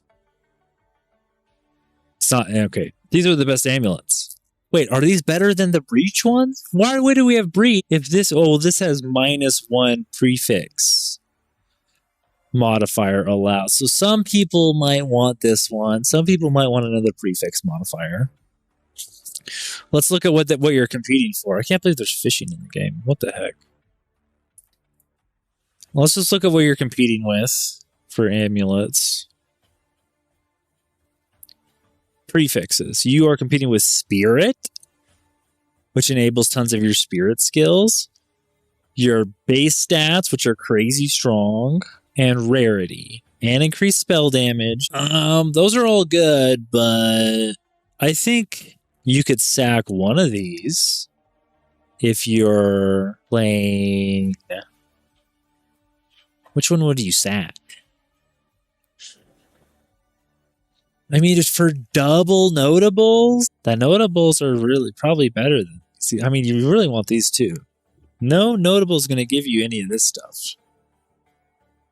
It might give you more like energy shield. There's energy shield notables. So you could get 2 notables that add to your defenses, and you could just say, "Hey, I just want the rarity and the spirit." That seems perfectly fine. You get like patient barrier and quick recharge or something, because you need the all skills. Well, that's good. It doesn't take up a suffix because the all skills here, and then you have double crit or rarity if you already have enough damage. I mean, that's all pretty good. And then you also have this 25% increased global defenses. What does this go up to? I mean, this is pretty good. Amanamu defenses, these desecrated modifiers from Abyss. Yeah, I mean, Abyss is just a whole bunch of... Man, they really split this up. The thing is, Delirium and Breach have a little overlap. You still have the rings and the belts from Breach that are going to be pretty good. But because you can get these twisted amulets, they kind of pull from each other. But, you know, they still have their own things like catalysts, jewel catalysts. We haven't got to yet. We'll get to that soon. Once you reach the Withered Willow, Elder Maddox discovers that a shard of the mirror is missing. You will need to track down Tangazu and restore it if you have a hope of discovering how to defeat him. And that means entering the Raven Trickster's mirrors in an attempt to locate him. Each area around the Withered Willow contains Delirium encounters, so that's a good place to start. As you do Deliriums, some of the special encounters will drop liquid emotions. Normally, these emotions can be used to install amulets to add notable passive buffs to them. But in Return of the Ancients, emotions have a new function as well. Each one now has the ability to add crafted mods to jewels, allowing you to add specific mods to an item slot that can be quite difficult to roll. For example, Liquid Despair will allow you to add critical hit chance, while Liquid Suffering will allow you to add movement speed or area of effect to your... Okay, so you're instilling. This works differently. This instill. Now, we always had distilled emotions, but now they also craft jewel modifiers like essences or alloys.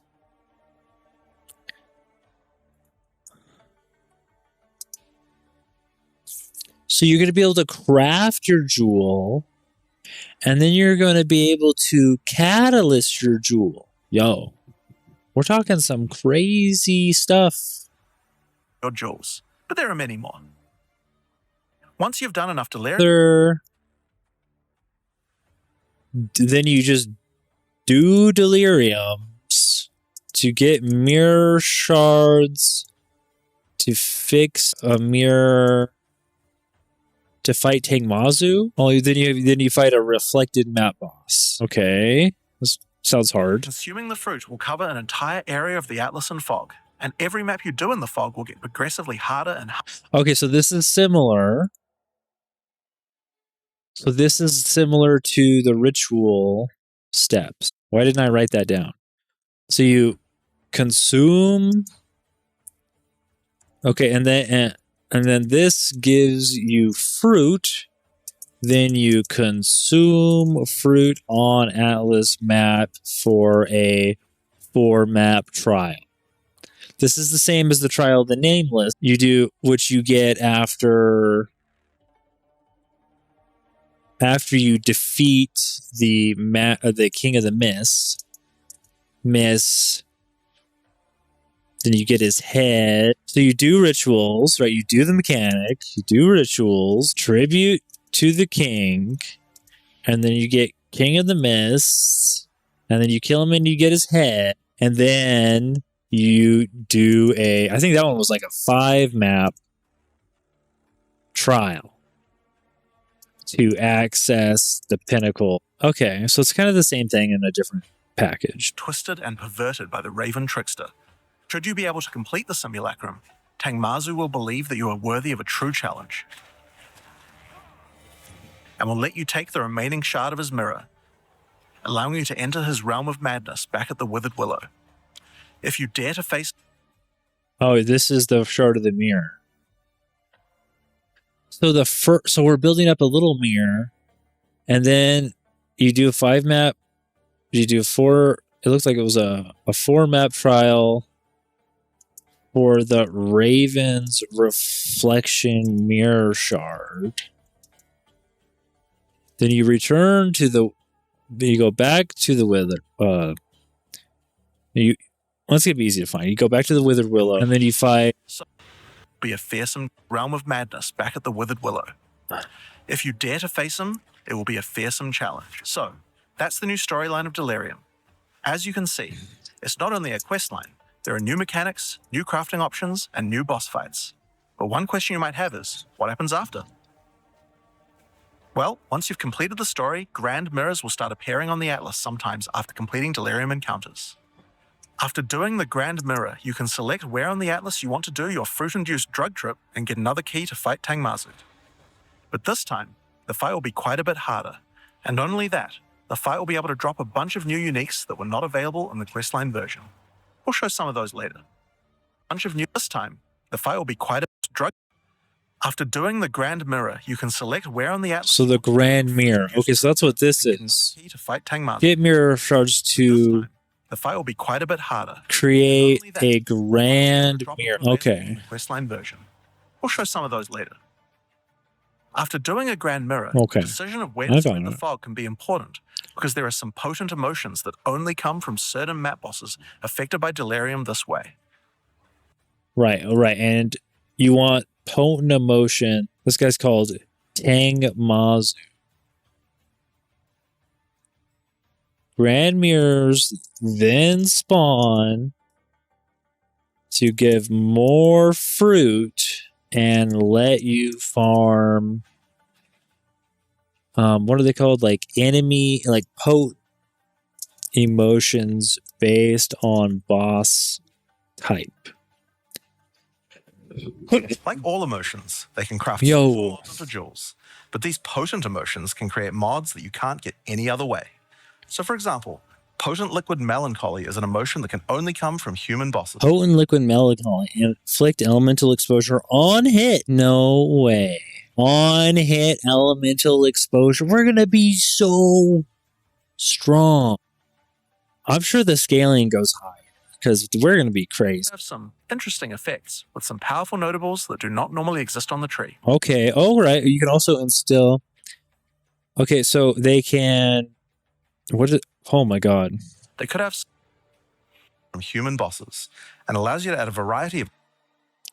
So now this is crazy. You have the potent emotions add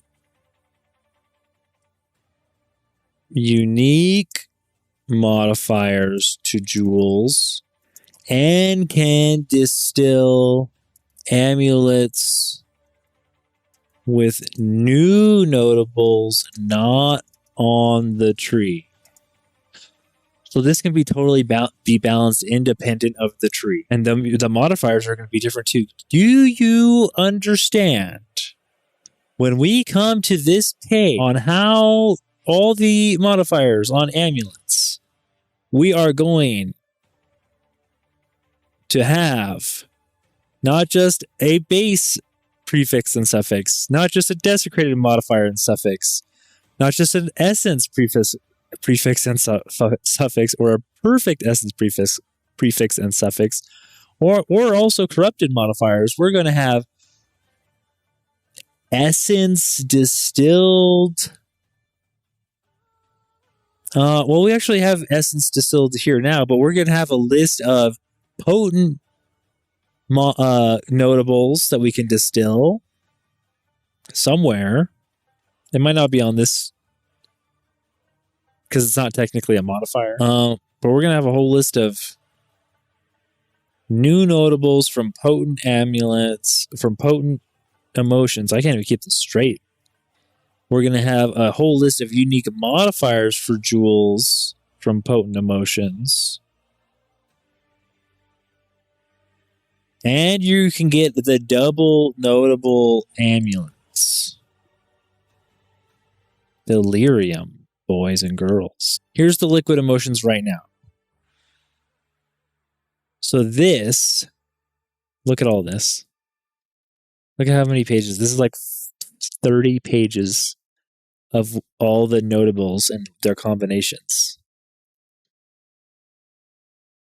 We're going to have like a whole nother section onto this. And then if we go to items, jewel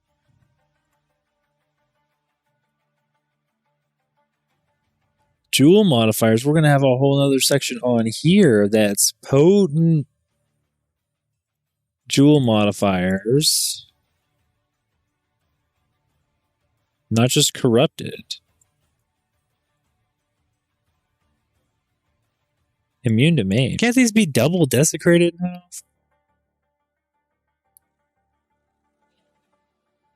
Oh, and this buffs the Lich.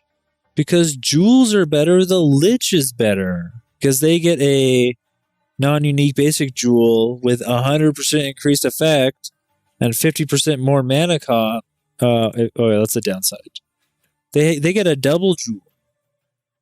So this thing for the Witch is now a quad jewel, man.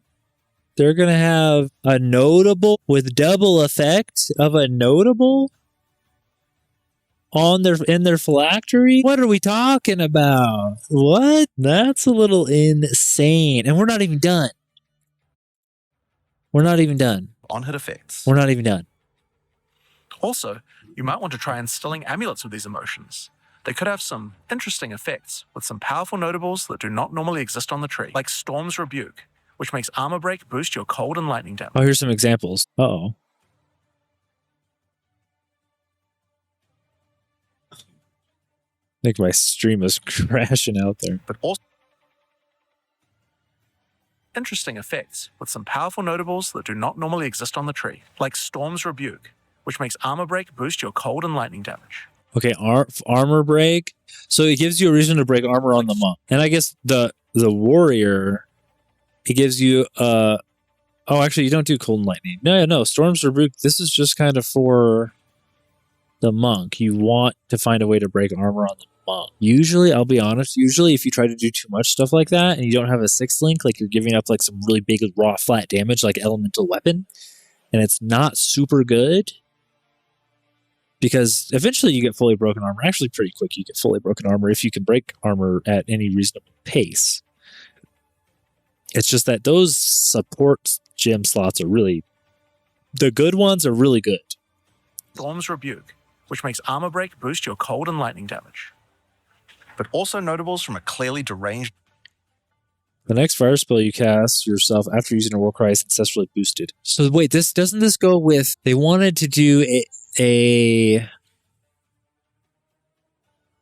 warrior was shattering ice crystals build, and now they have another, it was a Warcry, I forget what it was. It was a new skill gem. No, it was a lineage support gem from, they were showcasing in Breach that you could target farm a lineage support gem that helped a certain Warcry build earlier. Mind, like Calm's Blessing. This skill allows you to ancestrally boost fire spells after using a Warcry. How about using an Ancestral Flame Blast? That's pretty cool. Like before, you can That's pretty cool, guys. also upgrade the League by getting points for a dedicated Delirium Atlas tree. But this now works in a much better way and has much cooler effects. The maps in the Delirium area of the Atlas give you Delirium passive points for completing them, so it's easy to see how to progress. Some nodes will... Wait, what? Wait, hold on. Now, just like before, you can also upgrade the League by getting points for a dedicated Delirium Atlas tree. But this now works in a much better way and has much cooler effects. The maps in the Delirium area of the Atlas give you Delirium passive points for completing them, so it's easy to see. So that's just 1 point. So you don't need to... Some nodes will add new types of mirror sharding. You don't need to do the boss to get the points. You just do the maps. So you could never do the boss. You could just do the quest boss. I guess you could sell. Well, no, you can't sell it because they're not. I guess you could sell a key. The entrance key is this Raven shard. You could sell the reflected, the Raven's reflection.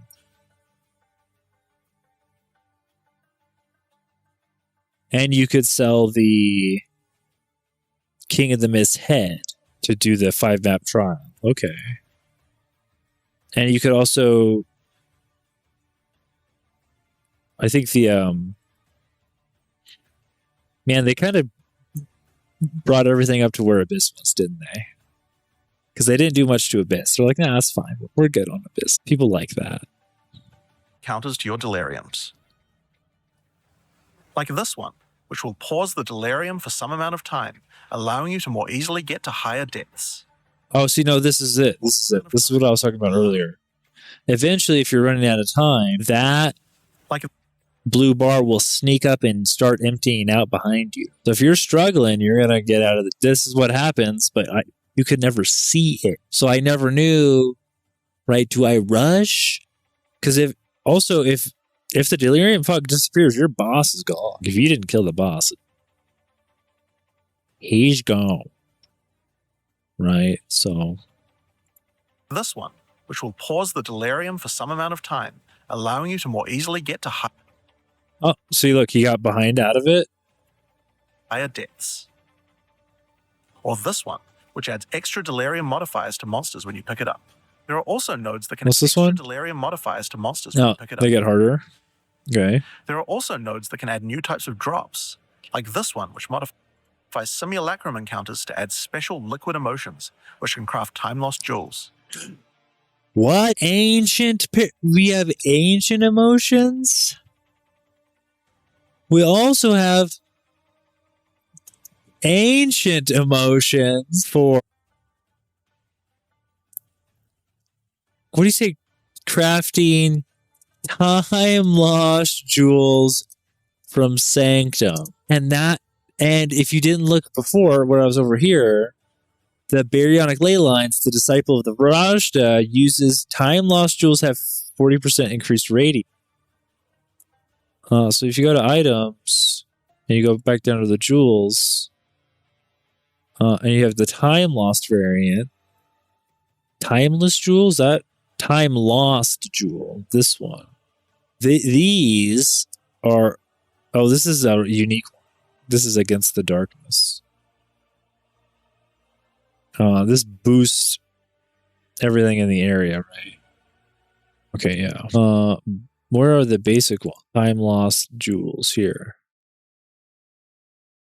Diamond, sapphire, ruby. What's a diamond? What are the modifiers not the same? Local jewel effect base rating. Here we go. Time lost sapphire. Oh, the diamond is just a base for the unique diamond. That's why it didn't have anything. Here we go. So these, you're going to be able to craft. This is like an alloy. So just like how I wrote for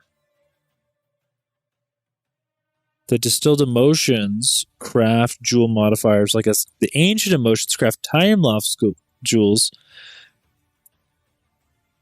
Like essences or alloys. But it's a specific type of jewel for a specific type of emotion for a specific type of jewel that give modifiers just for that jewel type. And then there's a special ascendancy that wants these because they have 40% increased radius. Huh? Oh, it's not like it's necessarily stronger, right? You could just do 1 to 2% cast speed, chill duration, 3% increased duration of damaging ailments and minions. Okay, and you got 1% cast speed. Well, that's not bad.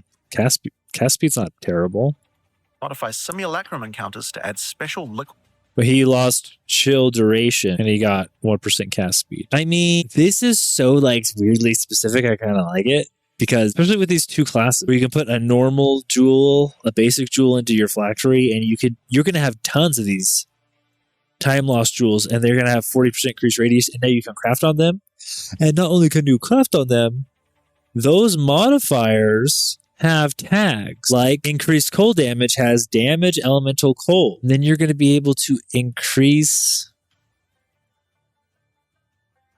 I kind of want to try this because it just sounds fun. Then you're going to be able to increase that with a catalyst. Is that called catalyst? Then you're going to add quality to the jewel that enhances the cold modifiers. Except it's not just a ring or amulet, it'll be a jewel. It says heist chests have a chance to duplicate contained blighted maps and catalysts. Oh, they already have heist in the game. Is that what the mage blood is for?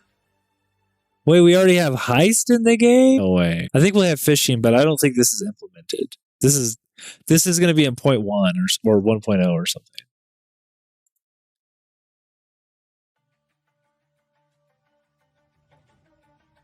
Chance to duplicate contained blighted maps. To drop double. What's a blighted map? I did see a blighted.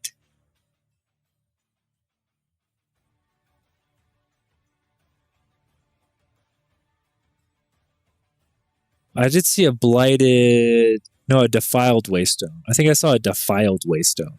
I've never seen a blighted map. This is interesting. Because now we have heist chests dropping catalysts also. For heist equipment reward 1, default 0. Metamorphs.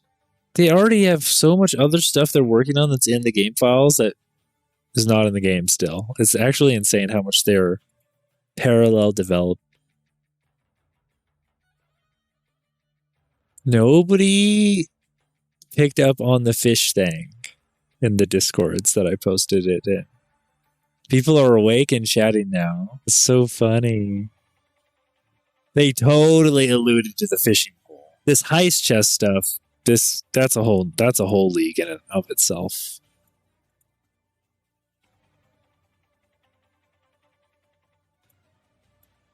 What I'm really finding here is that these jewels are buffed, and then therefore the classes that use jewels are buffed. I don't know if, well, I know the witch definitely used the phylactery, or the lich used the phylactery. The ley lines, I could check real quick. We can go to builds on PoE Ninja. We could do a little quick check.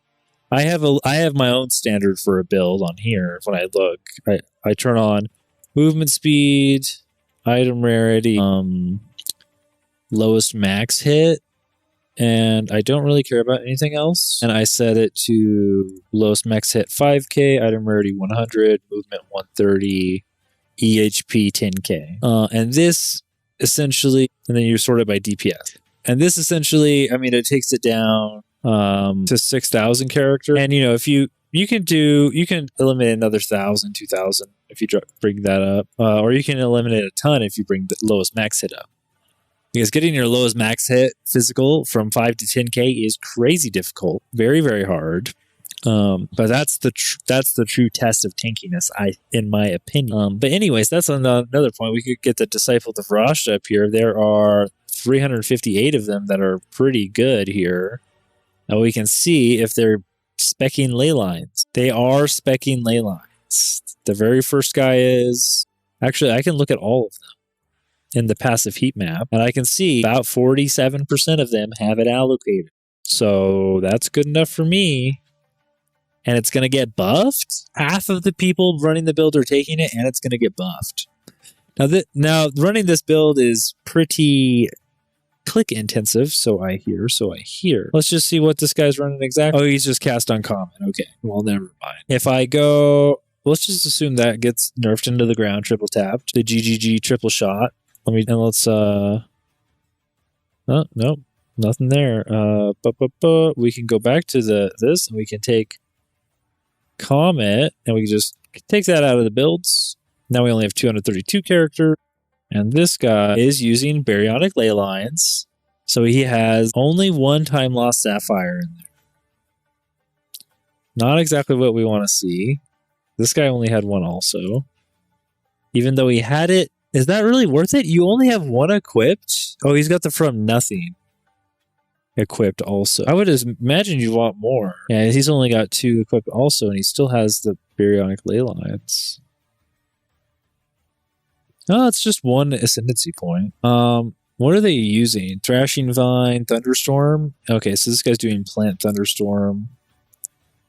I wonder if Plant Thunderstorm's going to get tanked as much as Cast on Crit, because this is like the second option. You have like the Poison Arrow, you have the Thunderstorm plants, and then you have... So this is just basically the Sorceress stealing the Druid Storm and Plant skills. Wow, it's right here. Deal 50% more damage, cost 50% less, have 75% less duration. Just stealing the plant skills. And then they come over here and steal the crits from the monk, too. Let's just say, the intelligence classes are eating good. They can steal skills from the druid and atlas points from the monk. Intelligence characters are sitting pretty. And they always have been, honestly. Energy shields always stacked. These guys, 11,000 energy shield, don't have to spec any chaos resistance. Everything's maxed. They can just do double rarity, double gold rings, solar amulet for a little extra spirit, big spirit, huge spirit. Holy moly. Arcane intensity, 3% spell damage per, and then you mana stack. You're mana stacking a little bit too. You really want arcane intensity? That's giving you 60% increased spell damage. You have +4 to the level of skills. Yeah, these are broken, man. The Vertex and Splendor, these double corrupted temple uniques are insane. I didn't actually play long enough to get any of these. I just called it good eventually. But yeah. This build, except for like maybe the armor is going to change a little bit, probably still viable. And then the ley line's getting buffed. Can we go also And instead of the disciple, can we pick the lich up? A little less of the liches. Only 100 liches here that meet our criteria. And they obviously have to put this jewel in there, but could you imagine this has spell damage, chaos damage, and cast speed. I'm pretty sure, I don't know how big of a deal this actually is. I'm going to try to gauge it. So it could not be as big as I think. Spell damage. Chaos damage has damage and chaos, and then spell damage is damage and caster. So you would want, for this guy's jewel, a damage catalyst, but I don't think they have damage as a quality type, or as a grouping here. You would have to have a different gem in there. He's got 2 caster. He could do caster on there, and then that adds like what? If it's similar to this, I think it goes up to 10, 20, right? And the breach rings go up to 40. So you get 20% more, and you're doubling it. So it's kind of like 40% more. So you're basically turning these into like breach equivalent tier like items. It's actually not that many stats, but like what would it be on this guy? 20% of 4, or it would be 40 because he's doubling. Well, he's already doubling. He's already doubling the Fulgent Sapphire. I wonder what order that goes in. No, it would probably double the whole jewel. So you would do the 20% on the jewel. So it'd be like 3% spell damage, and you're going to get like 6% increased spell damage. Okay, maybe it's not as big as I thought. And then you're going to get 2% cast speed. All right, maybe you can get entirely new modifiers, unique modifiers from the potent emotion. But those were like, what was the example? The example they showed was pretty good. I think this is a solid mini buff. I mean, it's going to buff everybody, but I mean, these guys are going to double the effect of the buff for 1 jewel. And then if you looked at the disciple of Rashtas were just using 1 time lost jewel. Maybe they use more than 1 if they can craft slightly better ones and then also add another 20% to them. It's not that huge as far as the whole character is concerned. Most of the scaling in the game, guys, is your body armor and your weapon. Everything else has something, but your body armor and your weapon are like just pretty important for scaling. Everything else, it's added to it. But your jewels are like, nah. Like what portion of your power are they really when you're like, oh my god, we're going to buff them. And then some of the ascendancies use them better than others. It's not a big deal. I can't believe nobody on the Discord. I mean, it was pretty hard. It was pretty hard to parse out that a picture of fish from the screenshot is going to be alluding to fishy. But I did my best to tease everybody.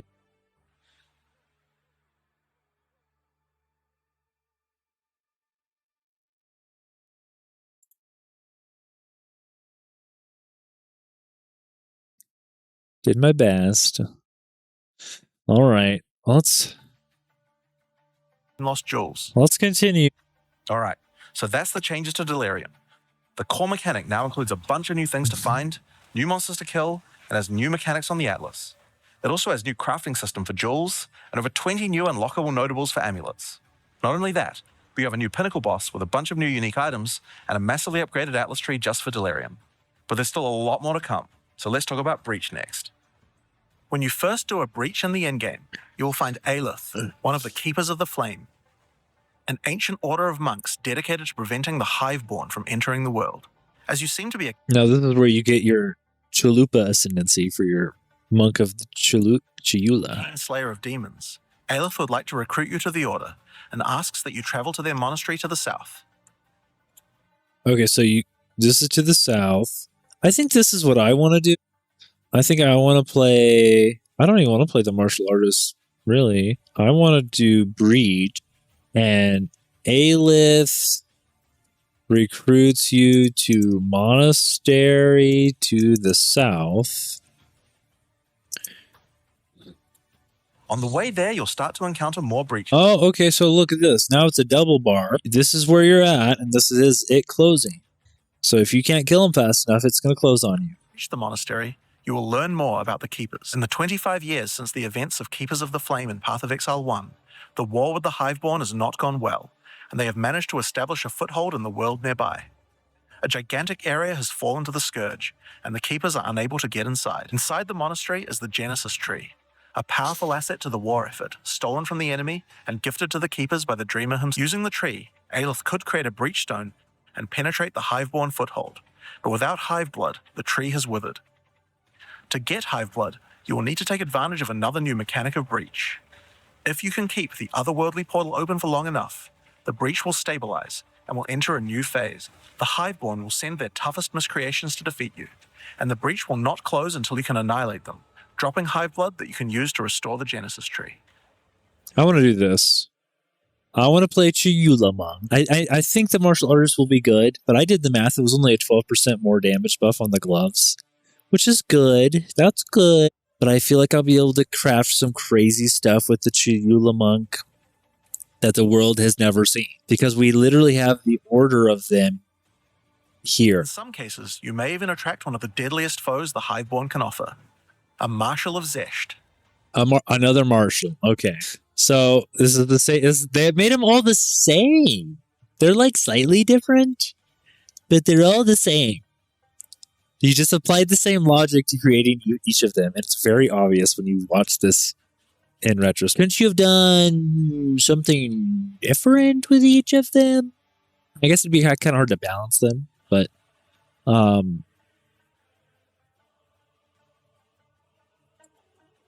so you're going to, let me guess, do breaches.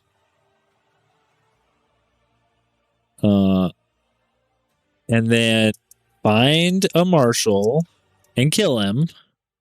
These monsters also drop womb gifts. And they drop womb gifts. I'm just going to make crazy rings.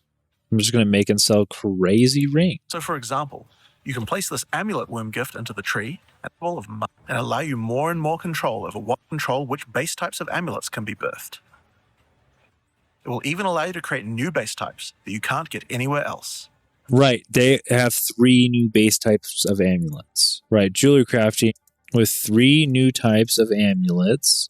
So Delirium has 1. It's the double notable one. But this one has different implicits on it, and you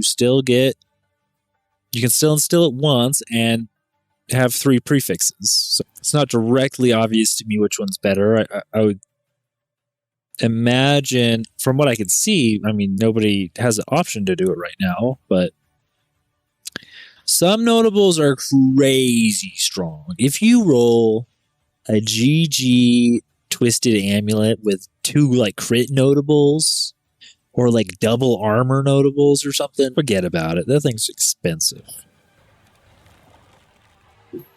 Like this one, which gives you an entire spirit skill for free. A spirit skill. It's -2 modifiers for a skill. Is the skill good? One, which has a rune socket in it. Spirit skill for free.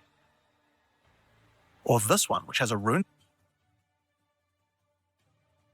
You just drop a rune in it? Oh, but the runes, you can steal runes. So one gives you a skill. Oh, it's not just amulets. One gives you skills for -2 modifiers, which is not a great trade-off unless that skill is crazy. And that's going to be your skill for clearing. One gives you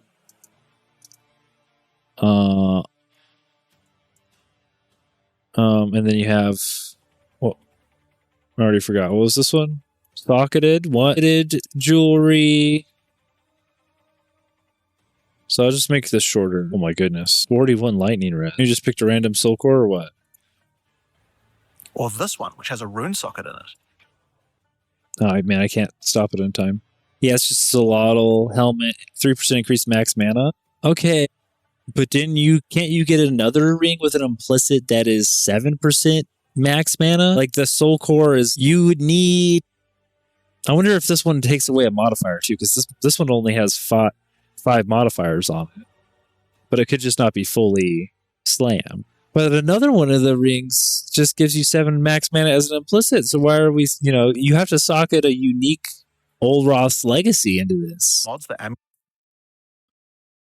Amulet can get, including making sure that they're high level or controlling which specific mods that they will always have.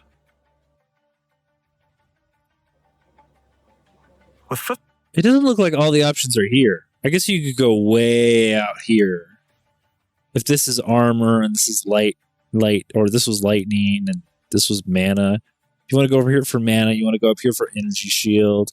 You can craft pretty, like whatever's the most expensive. If you do this, you're going to find out whatever's the most expensive thing. Allocate. You will have to choose wisely how you want to specialize your crafts. But it's worth noting that this tree doesn't have any cost to respecking it. You can enable or disable the nodes at any time by clicking on them. Oh, it's free to respec. Cool. Make the best thing you can every time, specifically whenever the market changes. Or whatever your other gear changes. Yeah, 5% max mana right here.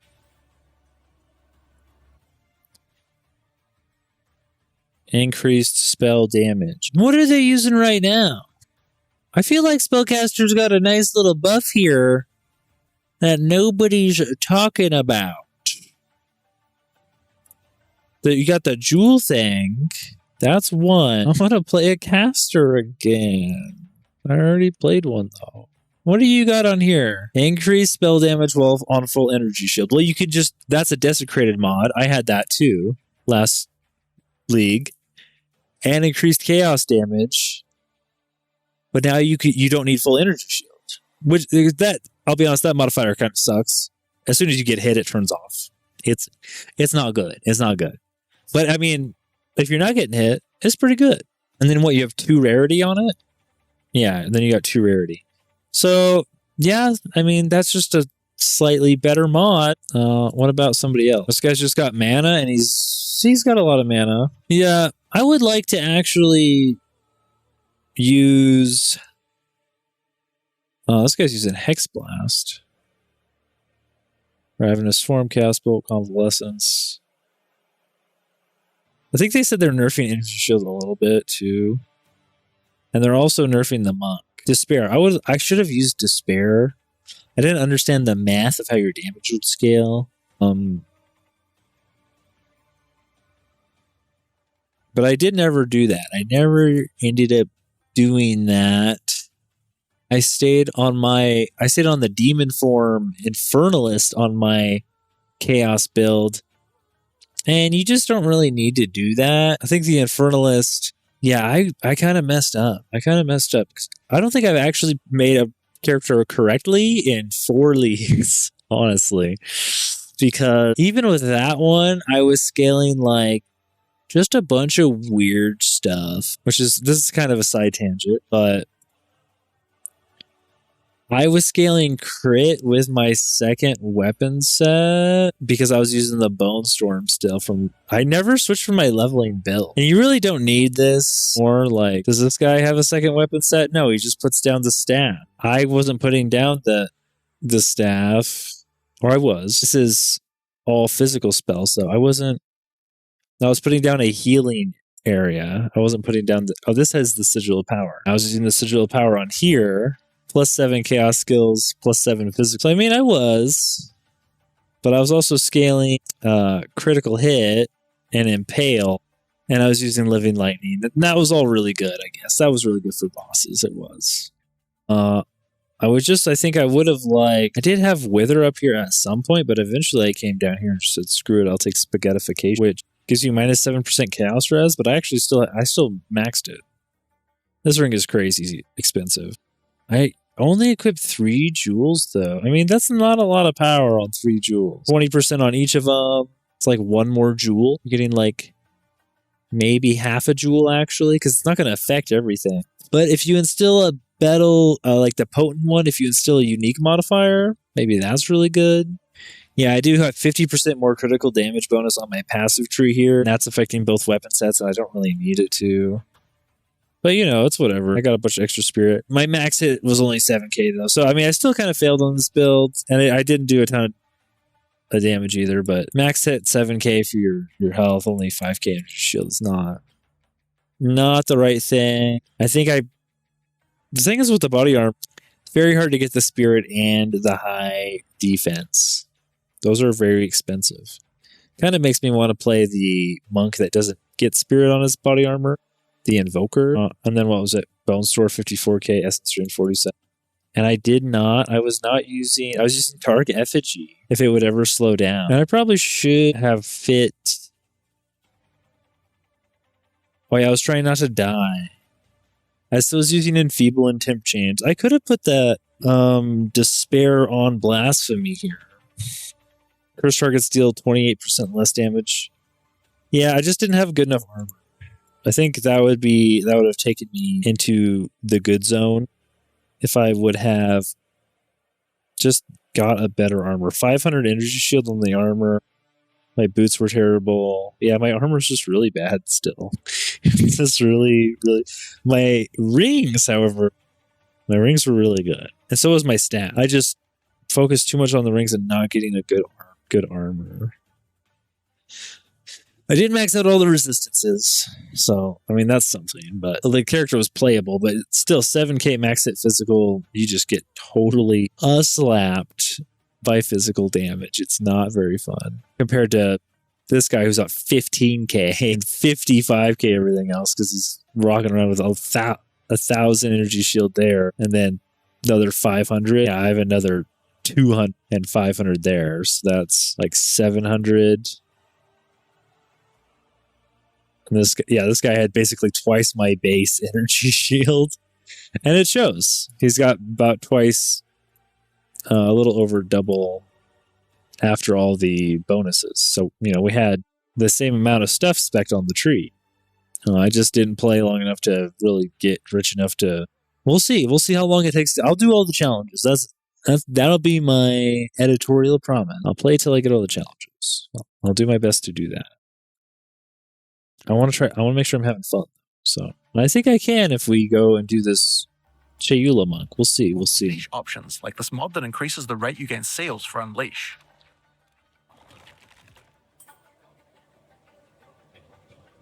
What was it? Seal gain frequency. That's another caster mod. We're still on the caster buff. And that's a suffix.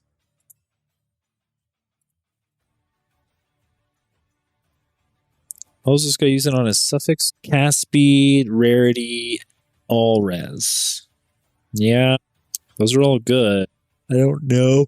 Is he using seals? Yeah, you're using Unleash right here on Contagion. No, you don't need to cast that much, but it is kind of nice to double cast it because it spreads pretty good. Even like the monsters move so fast that it hits a different set of monsters, even though you're double casting it. Or else you Unleash on his Chaos Bolt. So yeah, that's a spammy move too. So that's a good damage increase. You know, you have to keep weighing your options at this very top end. Like, what's the top end actually look like? Well, they're always moving the goalpost. Minions have a 94% surpassing chance to fire an additional projectile. Whoa. The Disciple of Varashta has minions.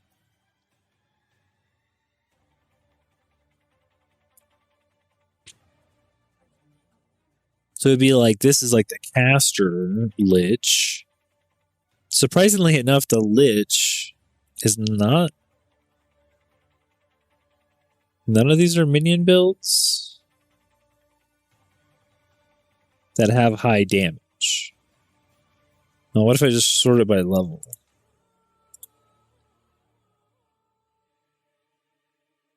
Like, what's this guy doing? Furry Mammoth. Yeah, this guy's a minion player. Companions move speed. He got to level 100. He's got a pretty good build. Skeletal Cleric, Storm Mage, Elephant Tortoise. Elephant tortoises, blasphemy, temp chains, frost bomb. This is just for the elemental exposure. Your storm mages, because they're casting lightning spells. Okay, and this elephant tortoise has like an aura, I bet. This companion. Okay. Interesting. What are your rings? Dex? You just have flat dex on here? You don't need 189 dex. There's no way. Oh, you need 157 dex. You could lose 32. You could almost lose the ring. Or the dexterity off the ring, and then you could replace that with a minion mod. He's overcapped 9% on res, too. On fire. Fire and cold. He just didn't cap his light. What is this? He's got 2 rarity on this one, it looks like. Yeah. He's got subterfuge mask. Yeah. He went over here and he's taking the subterfuge mask spectral ward. Okay.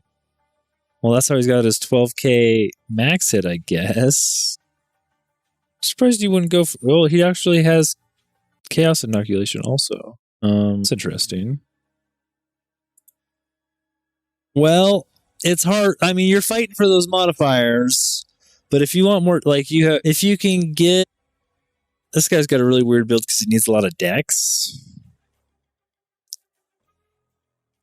I don't know. He's got a really hard build to manage here because he wants that companion in that. But I could definitely see dropping the dex. He's got dex on everything. I guess he's got plus mana here. You don't need. Yeah, you could definitely switch this around and get 1 minion modifier at least on this guy's build. And I'm sure if you dropped the rarity, you could get 2, and then maybe you're killing stuff fast enough to where the rarity doesn't hurt as bad, but the rarity really hurts. So I don't know. It looks to me like maybe you just don't need to max your resistances because you're capped at 42 max hit on fire and cold. Now, you don't want to get frozen. But you have your nascent thawing charm, your nascent hope thawing charm where, it just makes you immune to freeze, right? So, well, they really built out this game. It is deep now. Like, it was a fun little early access game now. Now it's a full game. I can honestly say they finished the acts. This is a full game now. It's so deep. Like, it was pretty deep when you started adding the charms and you have the flask and what we had before. Now you can upgrade all the jewels and catalyze all the jewels, and they have a ton of variations of base types, tons of different ways to craft on them. That's looking pretty good. Looked pretty good for Path of Exile. I'll be honest. The devs really cooked. Interesting item crafting compared to attack builds. The Genesis tree narrows that gap. There are also trees for belts and currency.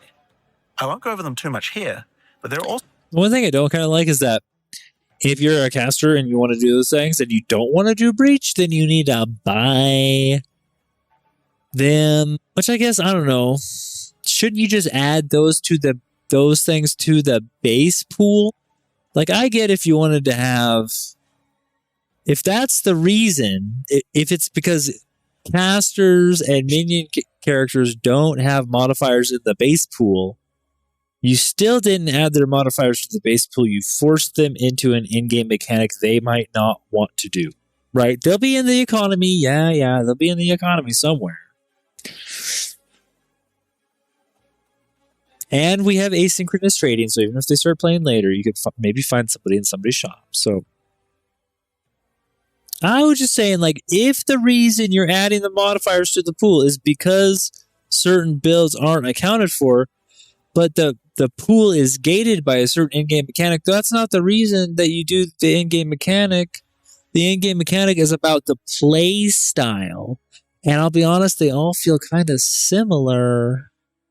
They're a little bit different, but yeah, catalyst for jewels, fire, attribute, defense, caster. So they didn't add any new type, like catalyst quality groups that I can see.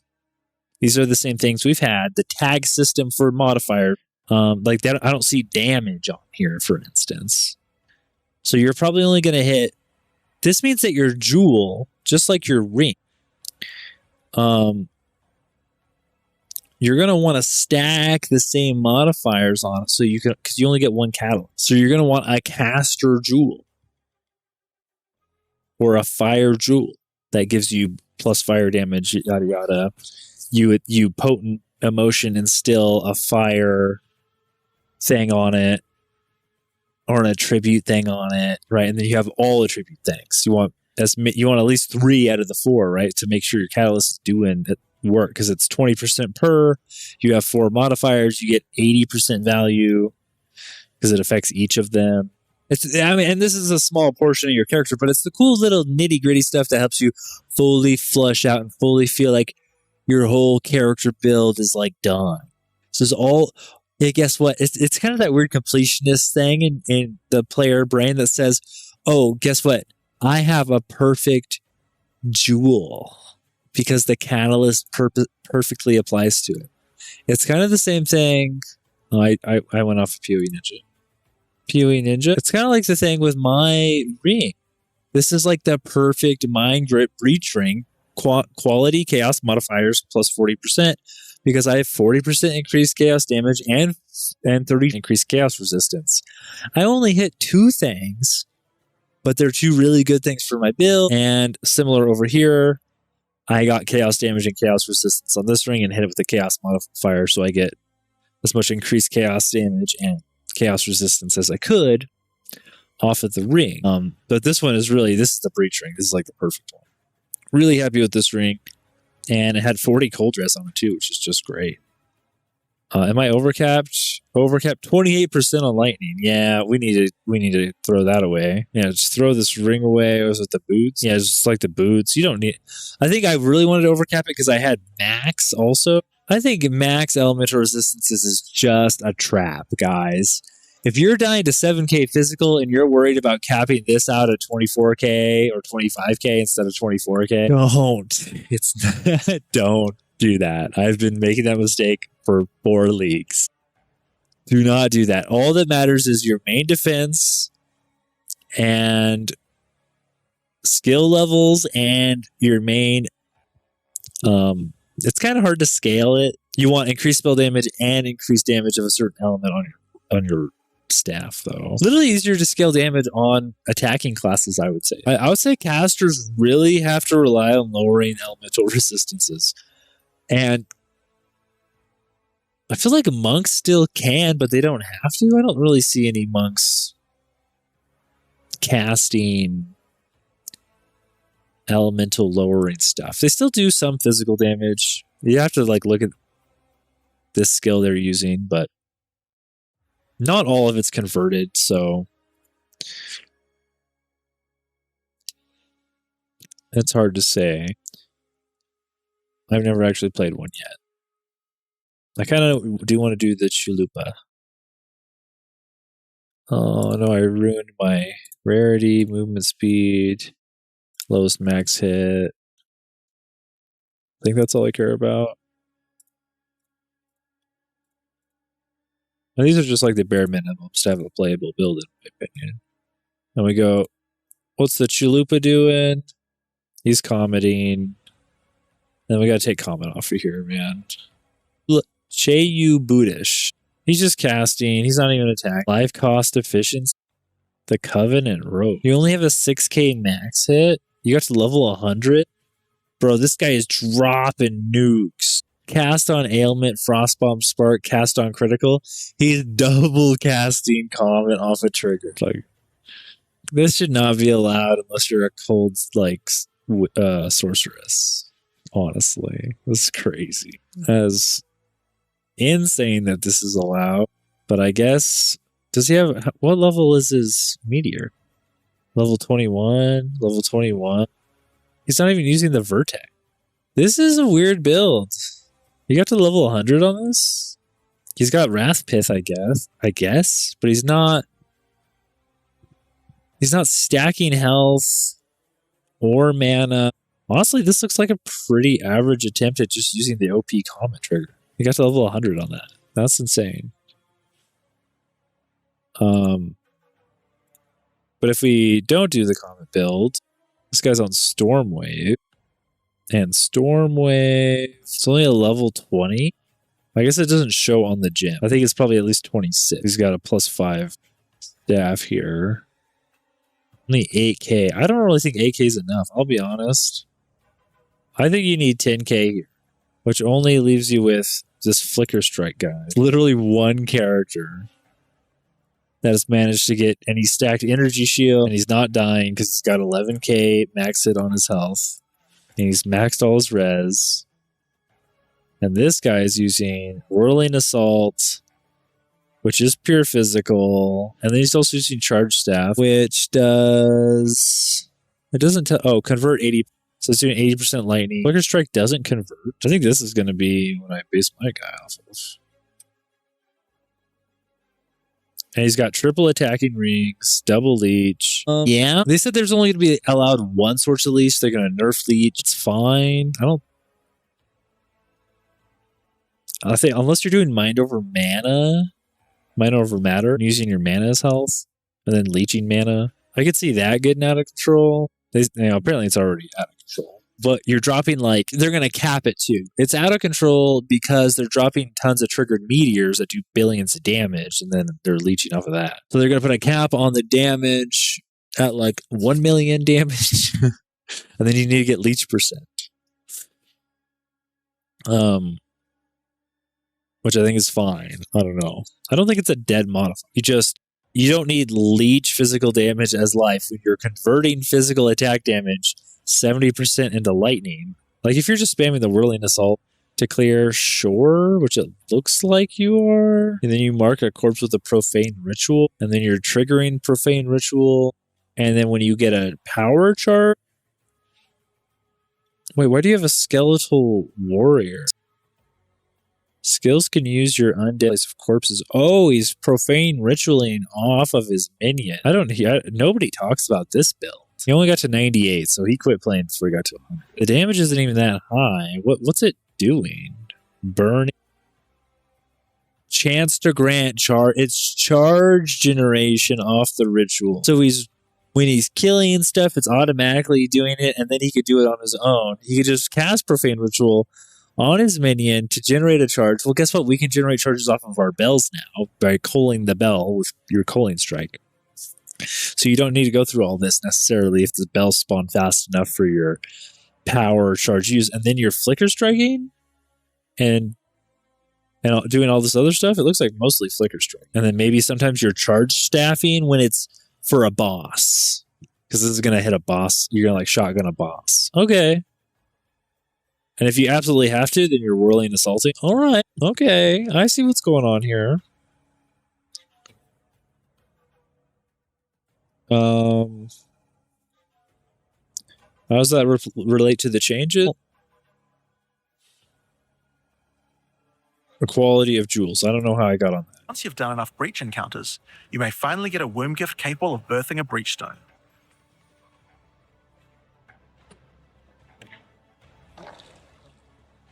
All right. Right now we've collected all of our item from breach. They drop womb gifts. All breaches drop shards. Shards give breach stone womb gift. Once used, the true extent of the breach demon's foothold becomes clear. They have not only transformed the land, but constructed huge sky hives as well. When you enter the outskirts of their realm, you will discover breach hives. Using the power of the Keepers of the Flame, these otherworldly structures can be burned away when walking through them. But for each one destroyed, more of the Hiveborn will attack when you attempt to purge the hive. They have what? When you enter the outskirts of their realm, you will discover breach hives. Hives, yeah. The Keepers of the Flame, these otherworldly structures. All right, so we're entering their realm. The breach stone breaches into their realm, which is the foothold they have in our world. Use the breach stone to enter their foothold on the Atlas. and destroy their hives. Sky hives. The real goal. Okay. Okay, so they're not going to spawn on the outside maps. Okay. All right, so this is, again, the Breach Lords. Ash in a sky hive. Each one, you will need to find a breach stone, destroy the sky hives, and defeat the breach lords. Okay, now this is the only one that's different. Do you notice what's different? In Delirium, we gotta just put down our fog right away. In Ritual, you just start the trial of the Nameless. In Breach or in Expedition,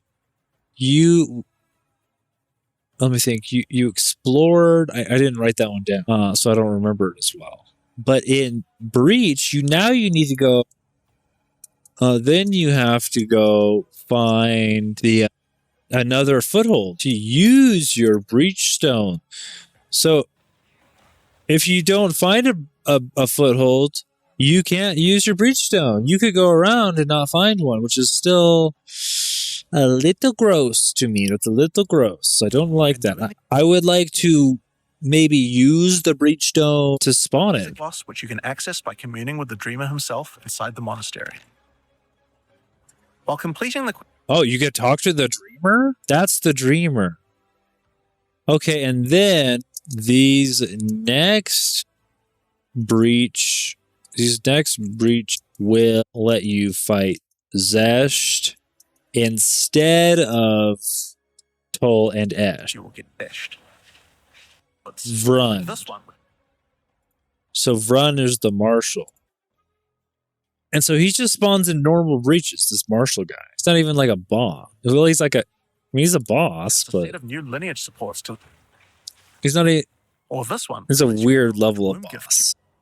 It didn't tell you how you got to Zesh, though. It just says use the breach stone on a breach that's not the quest.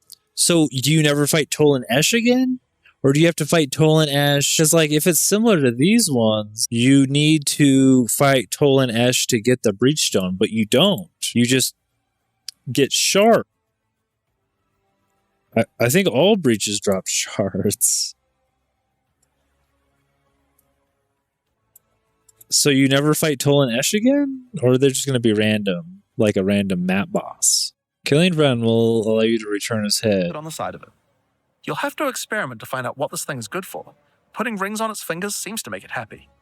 Grasping Orchid. Right. Okay. And then, yeah, right. And then you spec, because they didn't say what another, they don't have a new, that's the new pinnacle. Then, how they love secret stuff around this purple stuff. Then you spec a node to get Vrun's head. What did they call it again? The Grasping Orchid. They don't want to tell you. Head and throw the Grasping Orchid and fit 60 breach rings on its fingers. To fight the pinnacle boss? I don't think, it might not be a pinnacle boss. It might not be a secret pinnacle.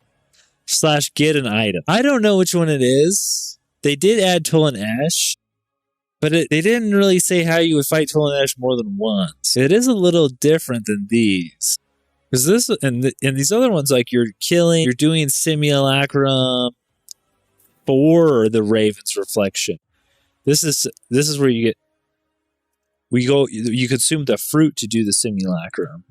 And then the simulacrum drops another thing. And in Breach, you do get breach rings from doing Zesh. And so you're supposed to kill Vrun, get his head, and then kill Zesh to get Zesh breach rings.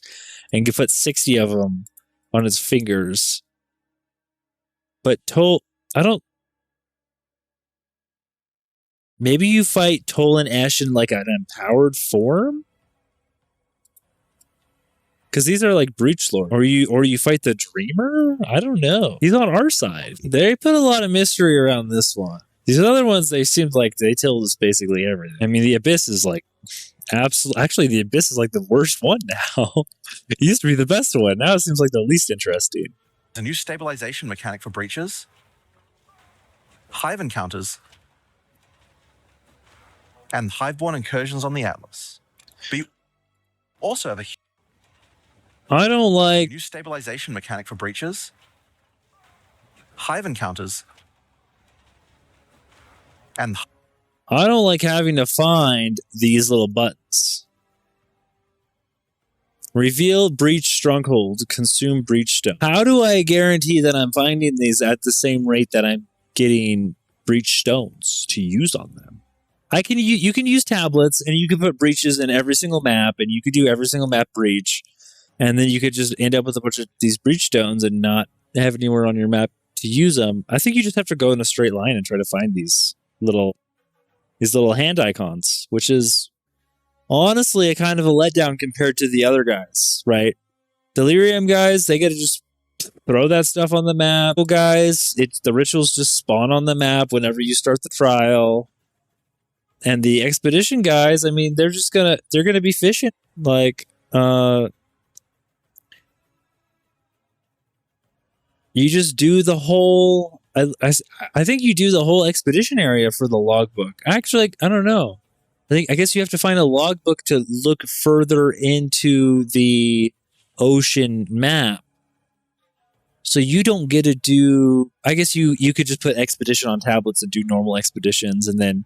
But you always get to use them, right? You always get to use them because over in the ocean part of the map, as soon as you find the King's March, all of the map opening parts is the whole ocean side of the map. There isn't, unless there's a whole breach side of the map, breach is the only odd man out that has to randomly find stuff like the citadels. Like if you want to do higher tiers of Arbiter, you have to find the citadels also, sure. Or if you want to do higher tiers of the divine, the Arbiter of Divinity, did it tell you? And you can find new keys and you go to the same fortress. So yeah, those new keys, I guess they're going to be fragments for the Arbiter in the Citadels, and there's going to be something like the Citadels. They're going to be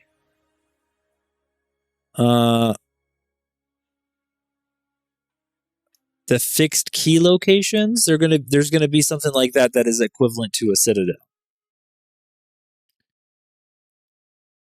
A key location and a I don't know if they're both going to be called Citadels, because they're kind of tied to the generic story. Hard to say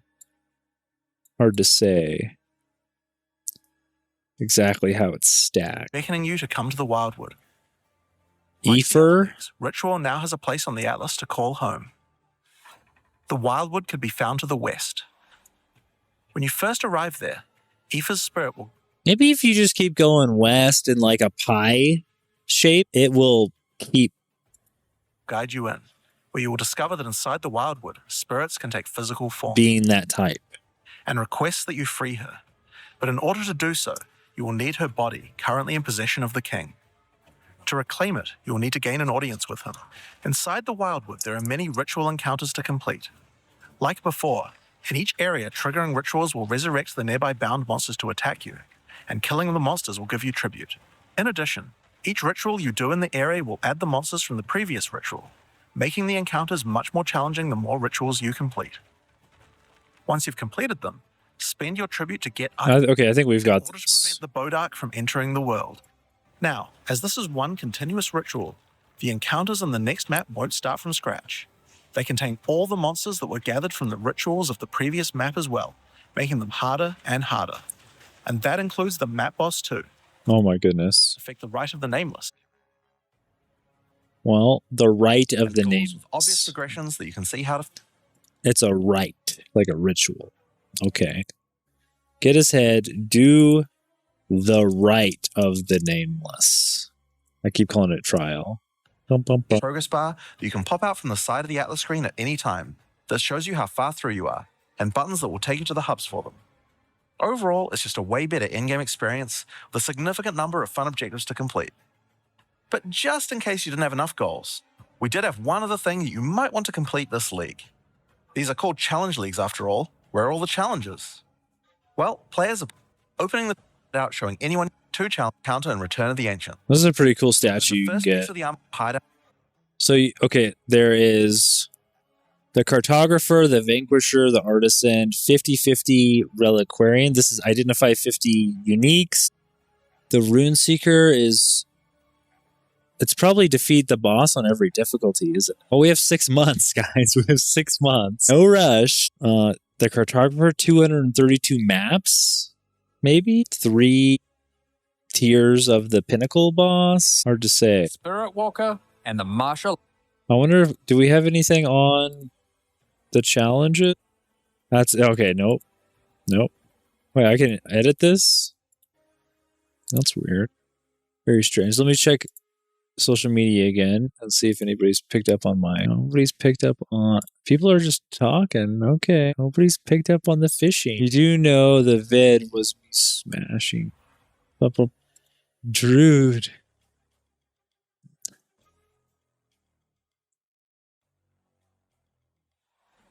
How do I... How do I hint? I try that there's fishing.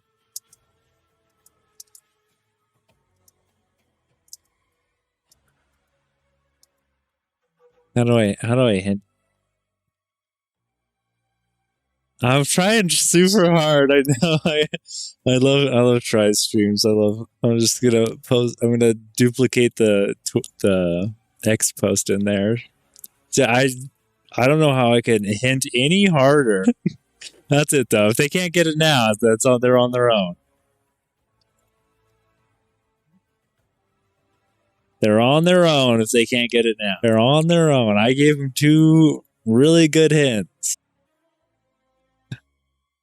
They didn't get it. They didn't get it the first time. Well, help them out a little bit more.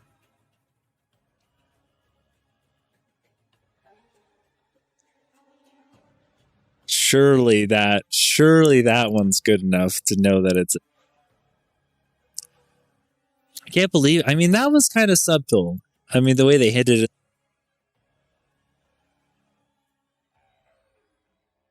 Artist.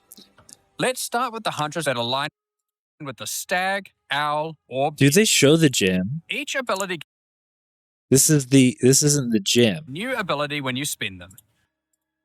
The stag allows you to summon stampedes when you attack. Why is this different? Owl feather multi-shot. Attack.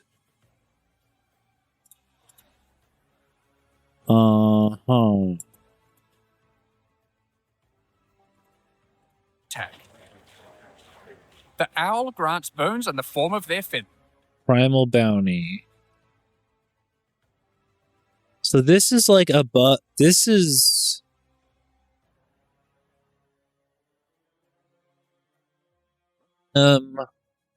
Ascendancy Bro, they totally hinted at fishing though. I don't know if this is a trigger. Extra projectiles and enhances the projectile speed of your next... I feel it's damage per your strength and dex. And they changed that to well, just the whole... Definitely gonna add the fishing pole. And they're definitely gonna have fishing. I don't know. Can specialize... They're 50% faster. The Macaca's gift. But if you want... What? How do you say it? Vivid stacks.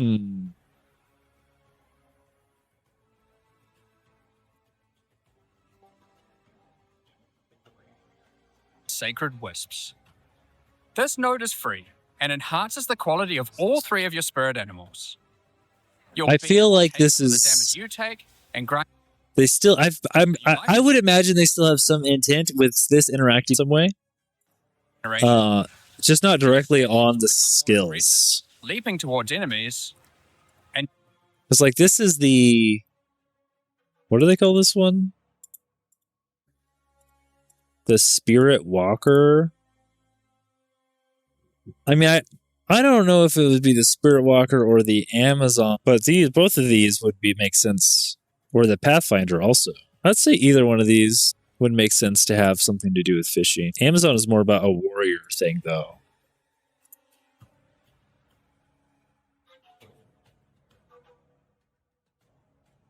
Do a little spear fishing. She is the spear class. A little spear fishing. That would be interesting. There's obviously no evidence of that, but that would be cool. It's just this weird line where they used to have this increasing fishing line strength, so they've wanted to do this for a while. And now they finally have it in there in some form. She's probably just slightly better at it than everyone else, I would imagine. Soaring ground behind them. But that's not all. Soaring ground grants 30% increased evasion rating and 40% increased damage while in full life to your ally standing in. I don't like the full life stuff. I'll be honest. I don't like the full life stuff. Man, my stream on YouTube is just going really bad on these settings. I think it's because I'm not reducing the resolution the right way. I'll just switch back to the other encoder. It'll be fine. It's no big deal. Natural order, you can have the unique beasts. The Spirit Walker, having attuned herself with nature, can gain the ability to tame and the Chimera Whip. Cool. And we know all this stuff. There's some new uniques. Hits to grant Arctic petals that hover around.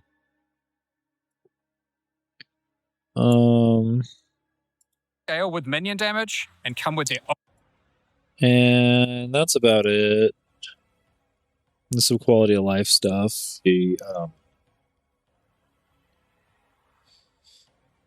But the expedition stuff.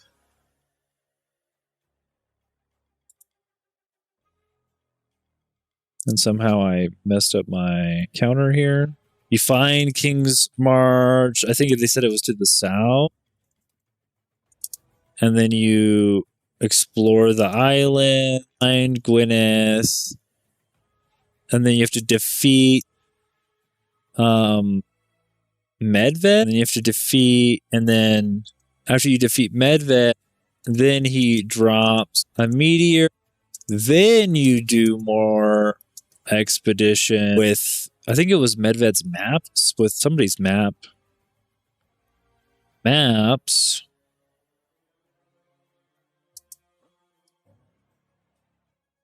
Is that what the heist thing was? Did expedition used to be called heist? Oh, this looks like a different thing. This looks like one of John's little weird mini games. You get a war table. You get a pet. They already have the MTX? Dang. What was heist about? It was around when I looked at Catalyst.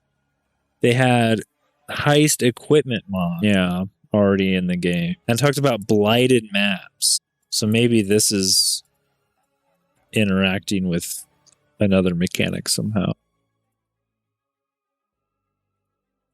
Once you get to the endgame, you will find that So for example, here is a volcano and dungeons to explore. Many of the islands have expeditions with totally new mechanics. So for example, here is a expedition and dungeons, interesting objects to uncover and objects to uncover to blow up. And one of them in particular is pretty important. The Tomb of Uhtred, the Star Drinker. Down the meteors of Elysium, which the Kalgurans used to power their ancient magic. And upon defeating her, oh no, Uhtred calls down the meteor. So why are we killing Medved? You want to explore Varana's logbook.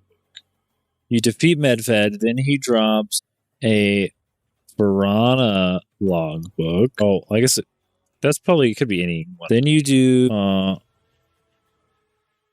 and then that, so that's a harder log. Then you have to find Uhtred because there's a bunch of other mechanics going on. There are all sorts of interesting objects to uncover. He drops a meteor.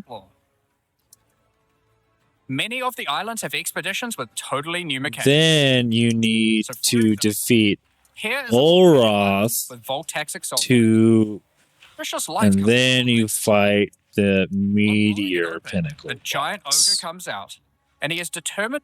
Okay.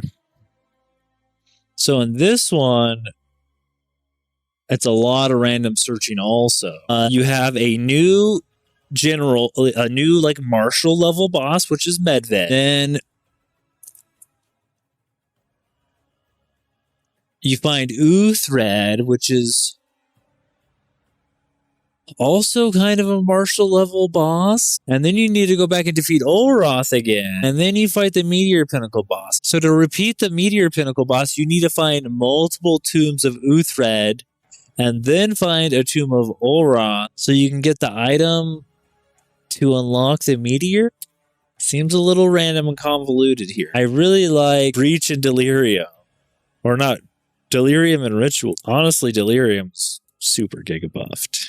Just because it buffed a whole item type in the game, too. To eat as much sulfite as possible. Blown up. You find within. There is something. Danik suggests that the Triskelion Flame, an ancient Kalguran artifact, Triskelion Flame. And cancel the effects of Verisian magic, could be used to enter.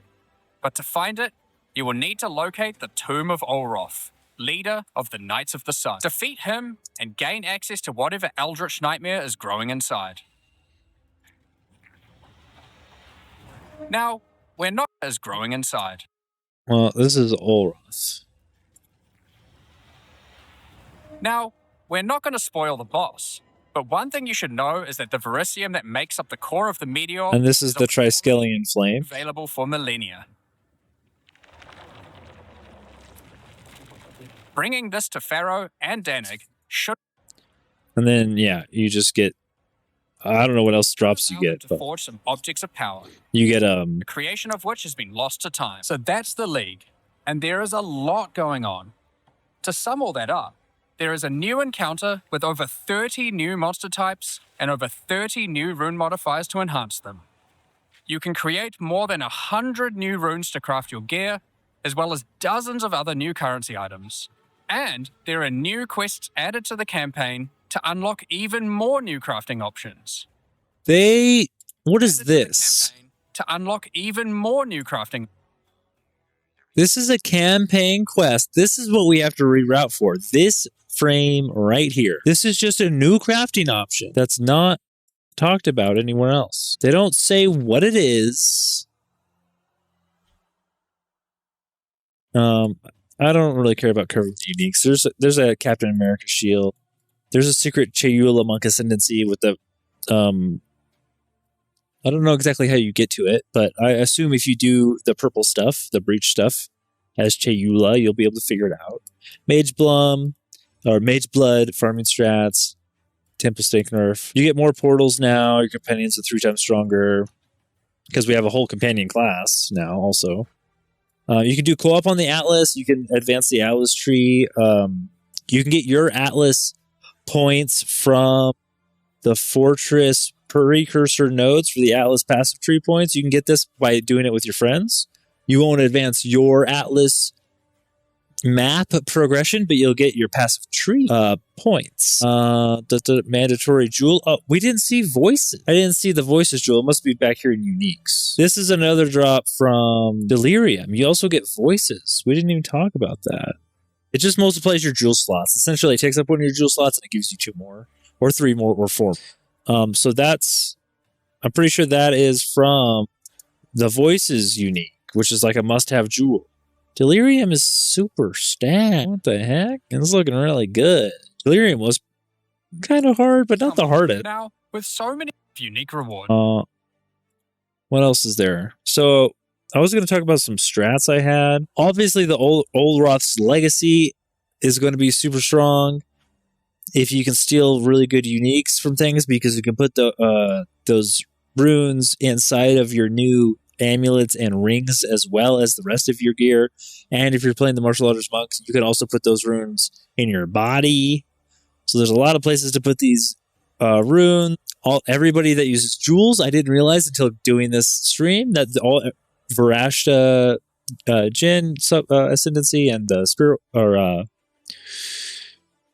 the Ascendancy, the Lich, is also going to get buffed because the jewels get buffed. So their Ascendancies use the jewels a little bit better, not much, but a little bit better, about 40 to 100% better.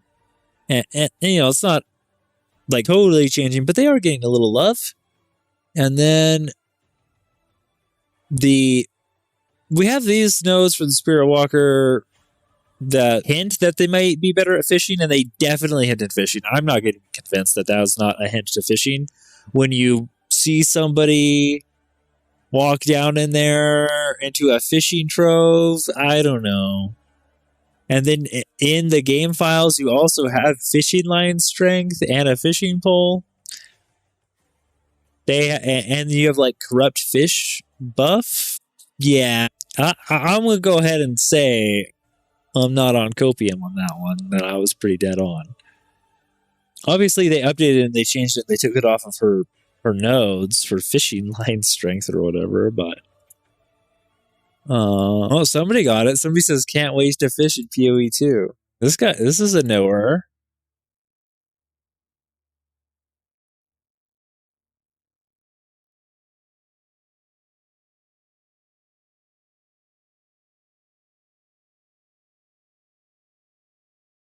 Somebody got it. Somebody got it. When I had to post the fishing pole instead of just the fish, somebody else is a knower.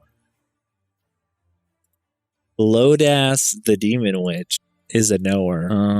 The dreamer can dream. Huh? Okay, well, I think that's about it. I think that's... Did I have anything else? Man, I was going to try to play the game, but it took 5 hours to go over all that. Oh, my goodness.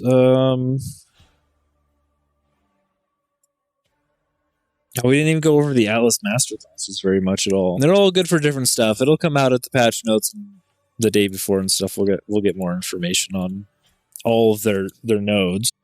Maybe do we have it here anywhere? Atlas. No, we don't. Fragment build, blood divinity. Is this the new boss? Or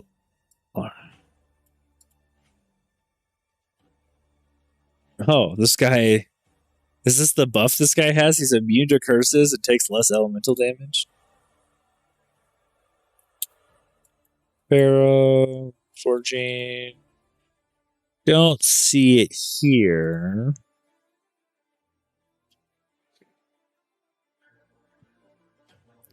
Here's some of the skills. Unleash a wave of ice that feeds on flame. This is your fire and ice build. This might be good for the Disciple of Varashta because they freeze the whole screen pretty easy. Might be cool. Don't they have a Ascendancy class skill here? Yeah, they have a fire one, right? Ruzan the Blazing Sword. Ruzan Fury, Ruzan Trap. You get all these? There's a lot of buttons. Deals fire damage.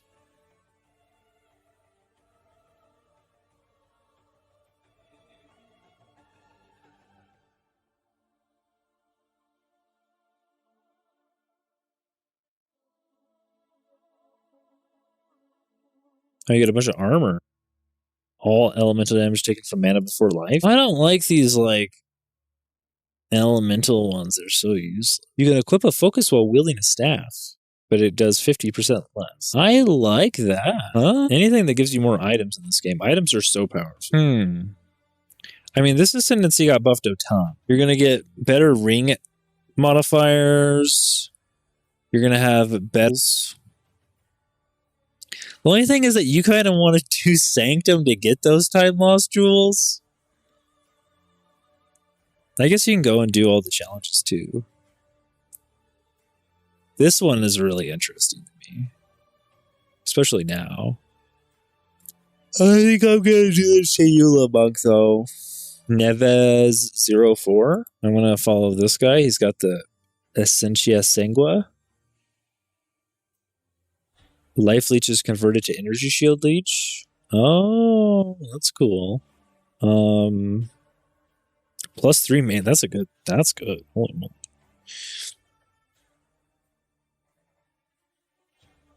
Yeah, you just need big energy shield. Like, he does have 60 spirit on this fractured. Holy moly. This is such an in-game body armor to go for. Holy moly. Why does he have a wand? Oh, for the ritual. Cooldown recovery rate. Volatility when it minions killed. Hastening. This is such a weird build. I'm so proud of this guy. This is so unique. Works really well. I mean, he got really high level. And it's basically, it's a Flicker Strike with an interesting charge generation mechanic built in. I like it. He hasn't played for 2 months. But he's the only one that meets my criteria. Like, this is really easy to play. His item rarity's nothing to write home about. If we go over to Invoker, there's a lot more guys. When we take Comet off of here, not everybody should be using. And there's just like Ice Strike.